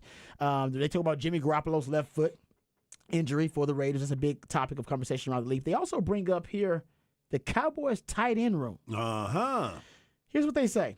So the Cowboys saw Dalton Schultz leave in free agency this offseason, but have plenty of depth to cushion the blow of his loss. The club drafted Luke Schoonmaker in the second round in the 2023 draft out of Michigan, but he has reportedly been dealing with a case of plantar fascia that has limited his play and his reps throughout OTAs and could very well limit him during minicamp. With Schoonmaker limited or sidelined, Jake Ferguson will likely carry a heavier workload, he says here, along with Peyton Hendershot, who's also a part of that tight end room for the Dallas Cowboys. Harge, you are our resident Dallas Cowboys fan here. First of all, the injury, I wouldn't freak out about the injury just yet. Nope. But Jake Ferguson and Peyton Hendershot and Sean McKeon, I believe, are the tight ends who have to pick up the slack until Schoonmaker gets healthy. But what do you think about the overall tight end room? I know you're high on Ferguson. I'm very high on Ferguson, and I think that it's going to be just fine with him having to carry the workload early. But they also have two other tight ends that have been part of the system already. Hendershot, he played a role last year, and Sean McKeon has been around for a while too. So you're not – the only person that's going to be behind is the new tight end from Michigan. He's the only one that's going to be lacking in the knowledge of the offense because those other guys were already there. I'm a big fan of Ferguson, and I think he was gonna play a major role anyway. I thought the draft of the other tight end from Michigan was okay. I thought it was a good pickup. Schoonmaker? Yeah, I thought he was going to be okay. Yeah. And he's going to learn a little bit more, and I think he's a better blocker than both of those guys. But I'm on the side and have been of Ferguson. Jake Ferguson is a guy that I think is going to have a breakout year. Yeah, you might not be the only one. I remember you talked about this at one time, that Jake Ferguson also a favorite of Kelce, Travis Kelce. Yes. And Travis Kelce, speaking of Jake Ferguson, he has invited Jake Ferguson to they have a tight end camp, like a tight end U. Yep. It's pretty cool, man, because I've seen a couple of them. Last 3 or 4 years, basically, I think they just invite the best tight ends in the NFL, or the top tight ends in the NFL, and they have them come on out to a camp, and then they, I imagine, just share secrets of the trade of being a tight end. Yep. I will say, I think if you have the secrets of tight end, are they all just around the 3 tight ends that matter in the NFL? Right. It's like Kittle, Travis Kelce, Jared Kittle, and Mark Andrews. Yeah. Beyond that, I mean, there's good tight ends, but those guys are a different league from everybody else. You're right. I'm trying to think of who else is in that group, but I think you're right. I think there's a drop off after that. Because like guys like Kyle Pitts are supposed to get into that group. Yep. But those guys are at a different level. Yeah, I think you're right about that. There's no doubt. And I don't know how many guys they end up inviting to this little tight end club, but I just like that Travis Kelce is a fan of Jake Ferguson. Yep. And by the way, Cowboys use 2 tight ends, which is called 12 personnel, around 23% of the time over the last few years. They've seen a gradual increase in it, but in 2022 it was around 23% of the time. But it's a run package for them because they usually run out of it 62% of the time when they're in 12 personnel. So they run out of it a lot. And honestly, I wouldn't doubt if they start using some 3 tight end packages. You know who leads the NFL in 13 personnel, which is 3 tight end packages? Oh. The Kansas City Chiefs. With 3 tight ends? Kansas City Chiefs run a lot of 3 tight end packages, man. Ton. Wow. Exactly. Most people don't know that because we don't pay attention. They run a ton. Because you're always looking at Kelce. Exactly. So you could be an explosive offense and still use a ton of tight ends. Kansas City's a good example. That makes sense though, because they haven't had a running back in a lot of years. That is a really reliable running back. So you're like, well, we can get this other guy who's kind of help us block some. That's exactly and what give they us do. a little bit more time for Mahomes to run around, and then Kelce will be open and we'll be good. That's basically what it is. It's just time to help Kelce get open. Yeah. That's all it is. All it's designed for. It's really, you just hit it in a nutshell. They just want, because Kelce, they can hide him in so many ways, and that's another way to just hide him within 3 times. But I mean, that's something you could see from the Cowboys this year when they're trying to figure out the pass blocking at running back as well. Where it's like, hey, man, we just got to kind of stick another couple tight ends out there because our running back is not a pass. So we'll send him out on a route and not even have him sit back on pass plays, because I'd rather send a Tony Pollard or a Deuce Vaughn out on a route than have him sit back and pass block. and put another tight end in and take a wide receiver. Honestly, Patrick, you might hit the head on something right there. Ding, man. ding, ding. You really might have hit on something there. Seriously, because they're gonna have issues. Even if they, if it's just Pollard in there and they got Pollard, was it Ronald Jones? Ronald Jones. Is it Chico Dottle? Is it Dottle? Malik Davis. Rico. Dottle. Malik Davis is there still. Malik Yes. Davis. So either way, I mean, I don't see either of those backs, other than Pollard, and even Pollard struggles with pass protection. As guys, None of them are good in pass pro. Okay, there you go. Yeah. Guys you trust as a main ball carrier and as a pass protector. So to Patrick's point, man, you might throw out more tight ends, and especially you just drafted one in the second round. Yep. You got a luxury of tight ends right there. Here is also something that I want to bring up because we talked about Kelsey and the quote that he had. So here's Kelsey when he was asked about Ferguson. So I guess he was asked about him at their tight end camp one day. Oh no, he was asked about what tight ends he likes, and he brought up Kelsey unsolicited. Here's the quote. When Kelsey said, they asked him, what tight ends do you like? It was Bob Brookover at NJ.com. Kelsey's response: there are a few great tight ends out there. I don't know if there are any that remind me of myself, but there are a few guys I'm excited about. Kyle Pitts of the Atlanta Falcons being one of them. Jake Ferguson down in Dallas. And Daniel Bellinger over in New York. I'm excited to see how these guys manifest over the next few years, and we'll see where they can take their game. There you go. So Kelsey likes him. And also, when Schoonmaker was asked about the tight ends, he said he gave them a nickname. He said they have a nickname now, all four of them. He said, we're pretty loaded with guys that can do so many different things. I'll just be in there to do whatever is asked for me. It's like a 4 horseman group, all of them being put in different spots and everyone playing a lot. It's going to be fun in there. It's going to be another horseman as well. So I bring what I can do to the room. So he's calling them the 4 horsemen. So, well, at least you know your boy ain't crazy. I'm big time on. They say? I'm bullish. Yeah. On Jake Ferguson. Yeah, I and remember you have saying you been liked from the him. very beginning. He's got a Wisconsin. He's got a Wisconsin. That's why. They got Tyler Biadasz. They like Wisconsin guys. Well, not only do they like them, they also like the fact too that they can block and they understand the schemes.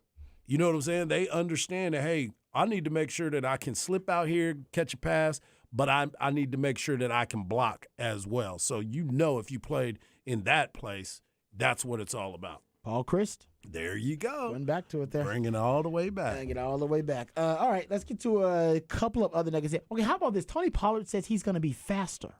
Did you see that? I did see that. Is this real or is he just talking ish? He think he got Tommy John. With Tommy John, they think they come back and start pitching better and they can throw the fastball a little bit harder. So he think he got a bionic knee like the $6 million man. Is it? But has that ever been I've proven? never heard that. Has it been proven that No. that guys have come back stronger after Tommy John? Oh, yeah. Oh, for sure. So it's been proven, though, right? It's been proven that they can do that. Now, Steve Smith famously, after a knee surgery, came back faster, and he said he clocked himself and he was faster. Which Steve Smith are we talking about? We're talking about the receiver from the Carolina. Carolina one. Because you remember Steve Smith from USC, too. Oh, that's what I was saying. He said that? That's He what was- I was about to say.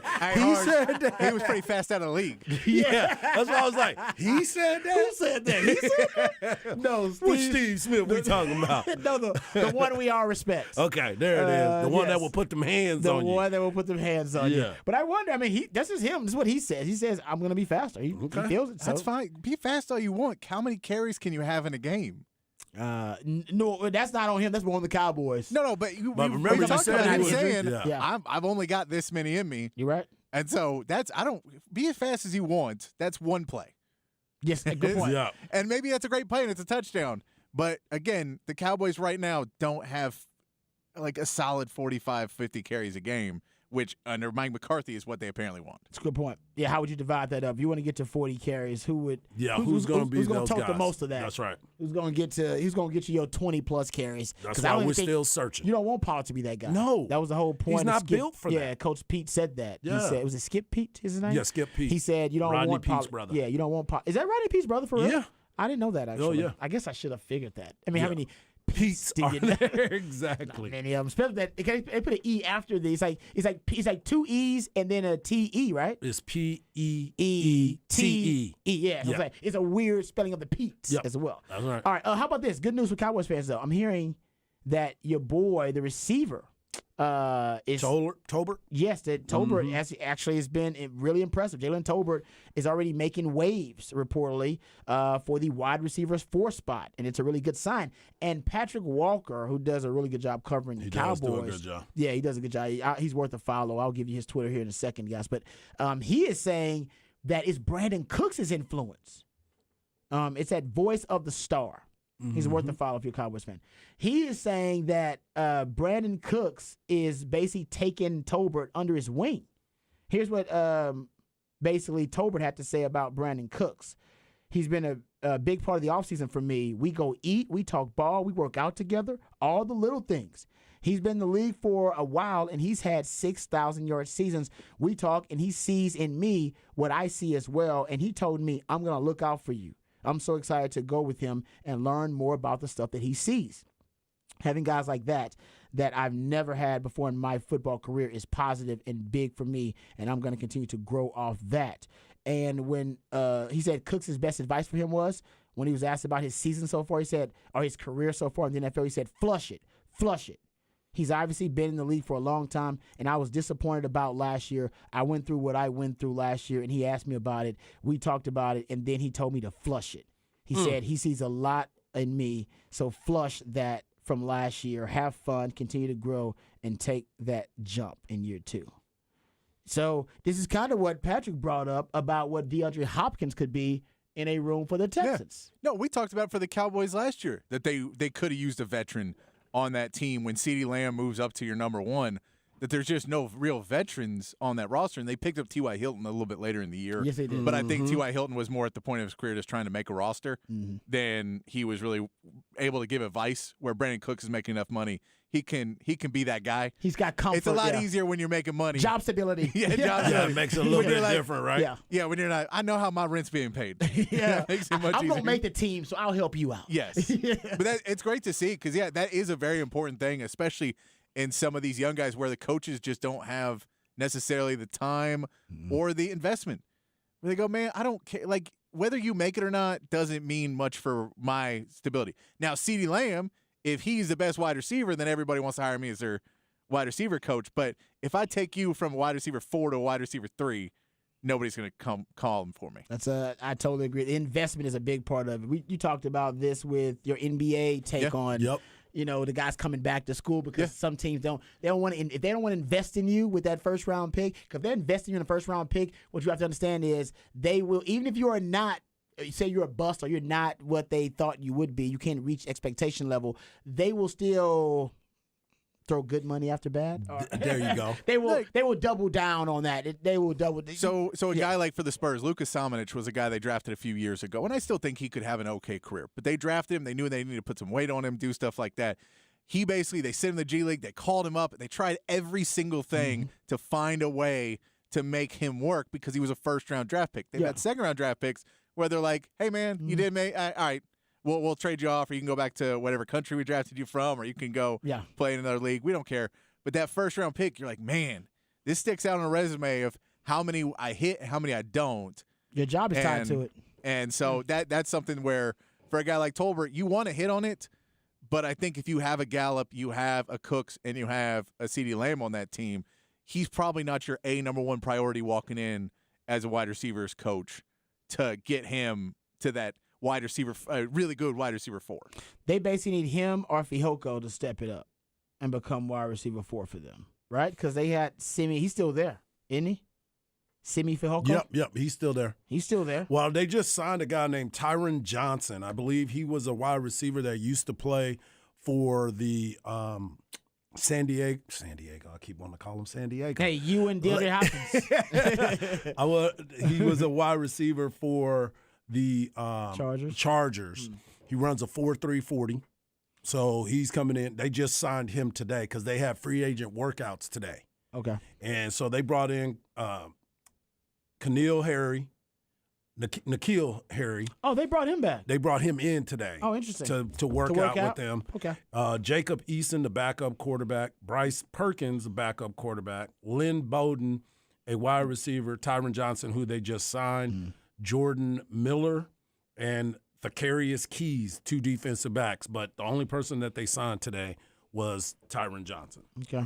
So yeah. and they cut Antonio Callaway. Yeah, I think the Cowboys are just looking for a fourth wide receiver they can trust in case of an injury, someone going down. We need that. And right now, I don't think they have it. So I think because Kevontae Turpin is a specialist utility player. I don't know if you can trust him. Yeah, and once you're getting rid of kick returns now, I don't know how much. I know they gave him a 3-year deal or something like that. And I'd let Deuce do that. Honestly, Deuce. Yeah, but when you're trying to worry about roster too. spots, Deuce could do that. Yeah, I and especially that tight end room, you're going to need some extra love in there. Mm-hmm. I don't know if once we take kick returns basically out of the game. I don't know if he's going to be there. Yeah. I agree with that 100%. And that's not his fault, 'cause I actually think he's a dynamic kick returner, too. It's pretty damn good. Yep. Even with the Texans, speaking of kick returners, the Texans are actually really excited. A lot of good reports coming out about Tank Dell. Some great reports about Tank Dell. Speaking of specialists in the return game, he actually was a returner, too, for U of H and actually did a really good job. But there are reports coming out that he has been a star so far in the OTAs and that he's made a lot of big plays in the passing game. He's just so small. He's going to be one of the smallest wide receivers in the NFL.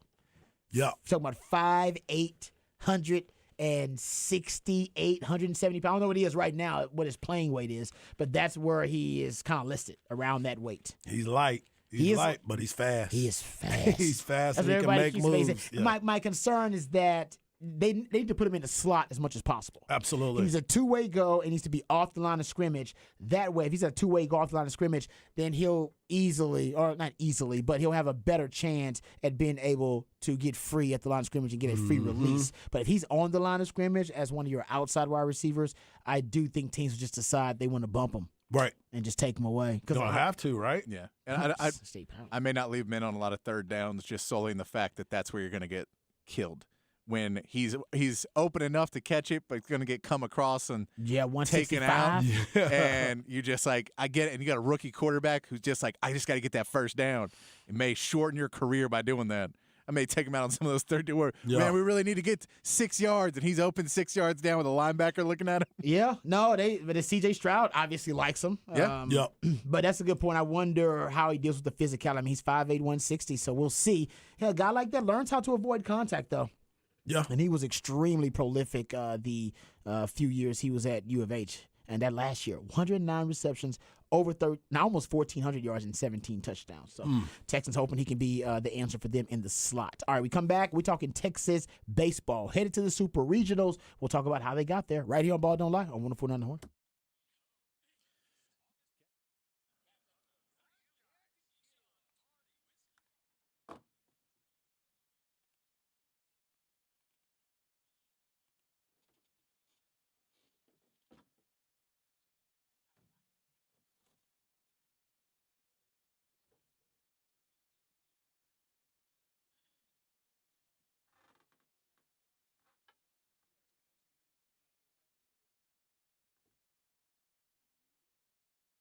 Hey, what's up, folks? Lifetime Longhorn Rod Babers here. I had a great weekend. Hope you had a great weekend, too. Part of the reason my weekend was so fun is because I got a chance to enjoy my favorite tequila, my go-to tequila, Hot Cat Tequila. Got a chance to break it out this past weekend, just hanging out with some friends, kicking it at the house, just enjoying some backyard barbecuing and some Hot Cat Tequila. The cat stands for cinnamon, agave, and tequila, and the recipe is just as simple and just as delicious. It's just cinnamon, agave, and tequila, and that's why it's so light. That's why it's so smooth. It's a tequila lover's dream. And if you're not a fan of tequila, well, Hot Cat Tequila will turn you into a fan of tequila. It'll turn. It'll turn any event into a party, and every party feels like a celebration. So celebrate and turn up with Hot Cat Tequila. Once you try Hot Cat, you'll never, ever go back to that old cinnamon whiskey or that cheap tequila you ordered rounds of when you were just trying to get the party started. Turn up your party with Hot Cat Tequila. It's the perfect way to pregame for all the big games, concerts, festivals, or any night on the town with family and friends. Best served cold for a quick round of shots or to sip on the rocks. So visit cattequila.com. That's cattequila.com to find a store near you that sells Hot Cat Tequila or to find a bar near you that serves Hot Cat Tequila. Toast and turn up with Hot Cat Tequila.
All right, welcome back to Ball Don't Lie right here on 104.9 The Horn. I'm at Front Office Sports now. And first I went to Pro Football Talk because Pro Football Talk has this story as well. And they are reporting that a Colts player is currently under investigation for gambling. And they're reporting that it's Isaiah Rodgers, the cornerback. Well, ESPN is reporting that. I think they're just taking a report from ESPN. That's what they say here. The player they're investigating. The claim is, per the report, a sportsbook account was opened in the name of an associate of Rodgers. Roughly 100 bets were placed over an undisclosed period of time, with some bets on Colts games. Ooh. Yeah. That's the naughty part right there. It's all pretty bad, but you're right. That's the worst part. Yeah, it is the worst Yeah. part. Most bets, it reports here, were in the range of $25 to $50. there was one low four-figure bet as well. SportsHandle.com first reported the existence of the investigation Monday afternoon. Rodgers was a sixth-round pick in 2020. He appeared in 16 games with 9 starts last season. Also returned kicks and punts. So the NFL continues to be thorough in their investigations about players who break the rules, their collective bargaining rules on gambling and what is permitted by players. And, man, this is troubling. It is very troubling. Because the NFL, my thing was the NFL, and I know they don't do this as a league, but you would think team to team, as these new rules are enacted, new CBA signed, whatever, especially associated with gambling, now that it's so mainstream, and the rules still don't allow for players to participate in gambling, especially in certain situations, that the teams themselves would be very diligent in how they explain and break this down for players. You would have to. But they have not. Yes. They have not been diligent at all. There have been reports that players who in the NFL have gone on record and said they don't know the rules. And that's the craziest. They just don't know the rules. They don't know the rules about gambling at all. But you they don't know. Don't bet. You know that's that, the rule. Yeah, don't bet. That's the only rule that you need to go by. Yeah. Don't bet. It's like the kids who don't know anything about sex. It's like within abstinence. Right. All right, that's what you're going to do. Yeah, okay? You don't know about it, then abstinence. Then That's what don't we're do gonna nothing. Till you learn more about it and educate yourself, we're going to just be abstinent. Yeah. Yes. I mean, and if you really wanted to, you're like, hey, man, like I have some friends that are doing this thing and gambling. Let me go try and ask up the ladder. And I'll say before I can say I can do it. And that way they'll go, no. And you go, cool, can't do it. that is allowed. They go, hey, this is it. Here's the rules. You can't get this far. And you go, okay, let's see if I can make this work or if I don't want to do it because it's only $35. And why would I throw away millions of dollars for $35? And to that point, Patrick, I'm sure that exists. When I was in the NFL, they had the PED line, right? So anytime you had a question about a substance that you didn't know was on the ban list, you could call and go, hey, there's a substance that in this food I'm eating or in this gel I'm about to use, and it has this. Is this, banned? They'll go, okay, it is banned or it's not banned. Yeah. And I wonder if they have that. They'll just say a hotline you can call about, or maybe you can text, whatever. It doesn't matter these days, about gambling. And like, hey, can I do this? Can I do that? And I'm sure that exists. And if it doesn't, I'm playing what a squares. failure. I'm playing squares at the house. Yeah. Am I going to get in trouble I'm with you. for putting down $20 on some squares? No, you good on that. It's when you open up that app. Yeah, no, when you and have, you start putting it in there one I because don't your get. information out there. I don't get You what's start going on. hooking up your bank account to things and wonder, how did they find out? All I had to do was give my social security number, my job description. Exactly. Yeah. How much I make a year. I did it. What I do, that thing with a microphone and a camera on the front of it. Yeah. And he went through an associates app. But I mean, the NFL, like I said, they got former It doesn't feds. also- They have former feds working for them. These are the same feds that every draft season they go out in draft and prep for the draft, and they go investigate all the top picks. And they find all the dirt. That's why you feel people who know all the dirt about all the picks, because they have feds investigating. If you're going to spend, I don't know, $15, $20, $30 million on a player, you probably want to know some dirt on them. So these are the same people that are doing these investigations for the NFL. Once they get they get some type of clue, or maybe they get a lead from some gambling site, and they go, all right, I'll investigate. And they do. Right. And they find you. Well, and that's the thing, too, is like if you know you have to do it shadily Yeah. for that amount of money, Come on, dude. if you're like, no, man, I'm going to throw my career away for some $25 bets. But I know I have to do it. I can't just do it because if I just do it, I'll get caught.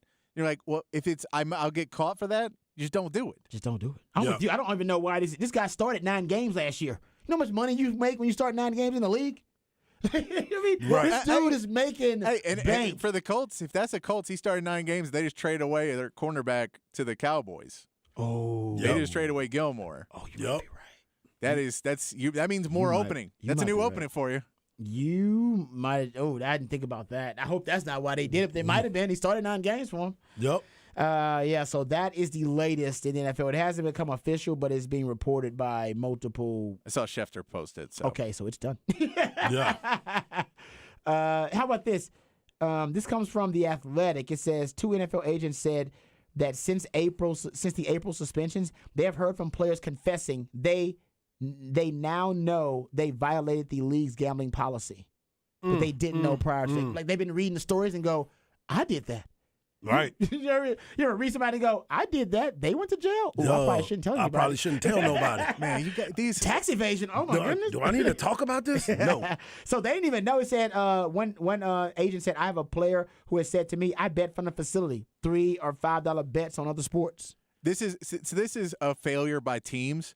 I get the NFL does all this stuff beforehand, but again, you're putting millions of dollars investments in these players, and if your idea is we're going to yell at them, don't do it, and think that's going to dissuade a bunch of people who have succeeded in beating the system pretty much their whole life by achieving the dream of making it to the NFL. Come on, dude. Come on, like you have to have actual conversation with people. Like, hey, this is it. Here's examples of this. Don't throw This your is dream stuff. away. Don't throw it throw away. You work so hard to get here. Don't throw it away.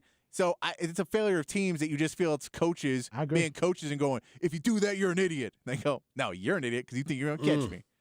Oh, how about this? And The Athletic also reports a 9-year NFL vet told The Athletic he got into betting on golf using a mobile app.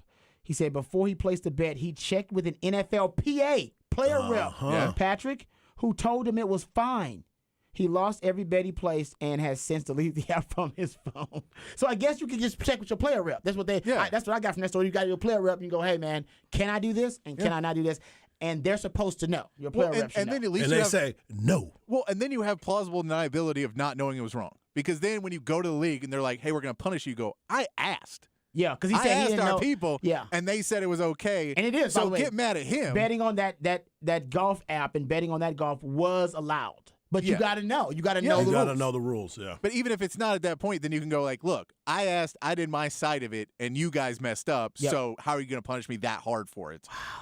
I'm surprised. I got to read this Athletic article. It said 4 of the 5 players the Athletic interviewed didn't know they couldn't place mobile bets on other sports while at work. Yeah, well, The like you quote is- said, that's what it is. Yeah, the quote is, I don't think any player knows about that, said a free agent with 7 years of NFL experience. Man, so I think the teams are failing the players in this. Now, players, you got to educate yourself. Your agent should be helping you out with this. You should. You should be helping. You should be trying to help yourself with this. But yeah, the coaches and the GMs and the player personnel guys, there should be packets for every player, detailed about what you could do, a number there. Hit me, Agreed. text me when you got a question about before you place any bet. Just text me.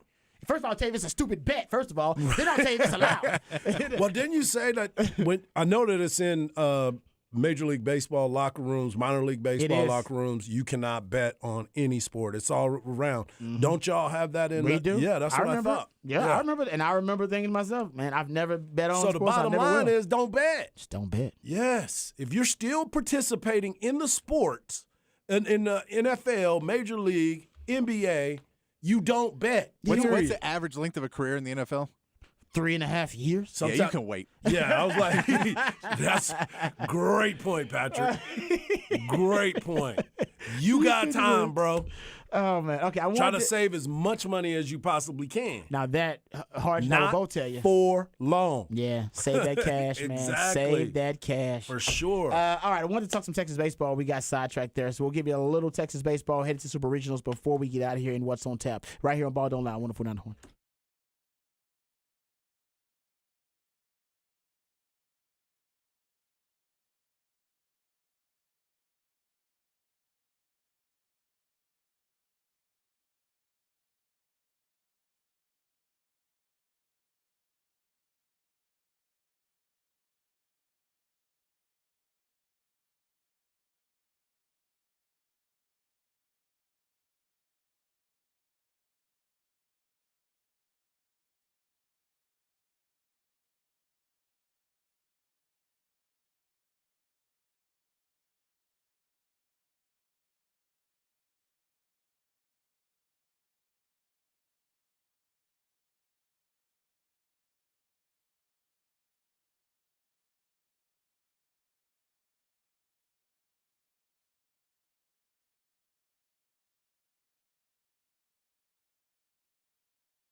All right, welcome back to Ball Don't Lie. Time to wrap it up and put it in the oven. We'll let you know what's on tap before we get out of here. If you missed any part of any of the shows, please go to hornfm.com. You can catch up with them on the podcast page. Harge, before we get out, you want to let people know about a little announcement? Yeah, there's a little announcement that just came out.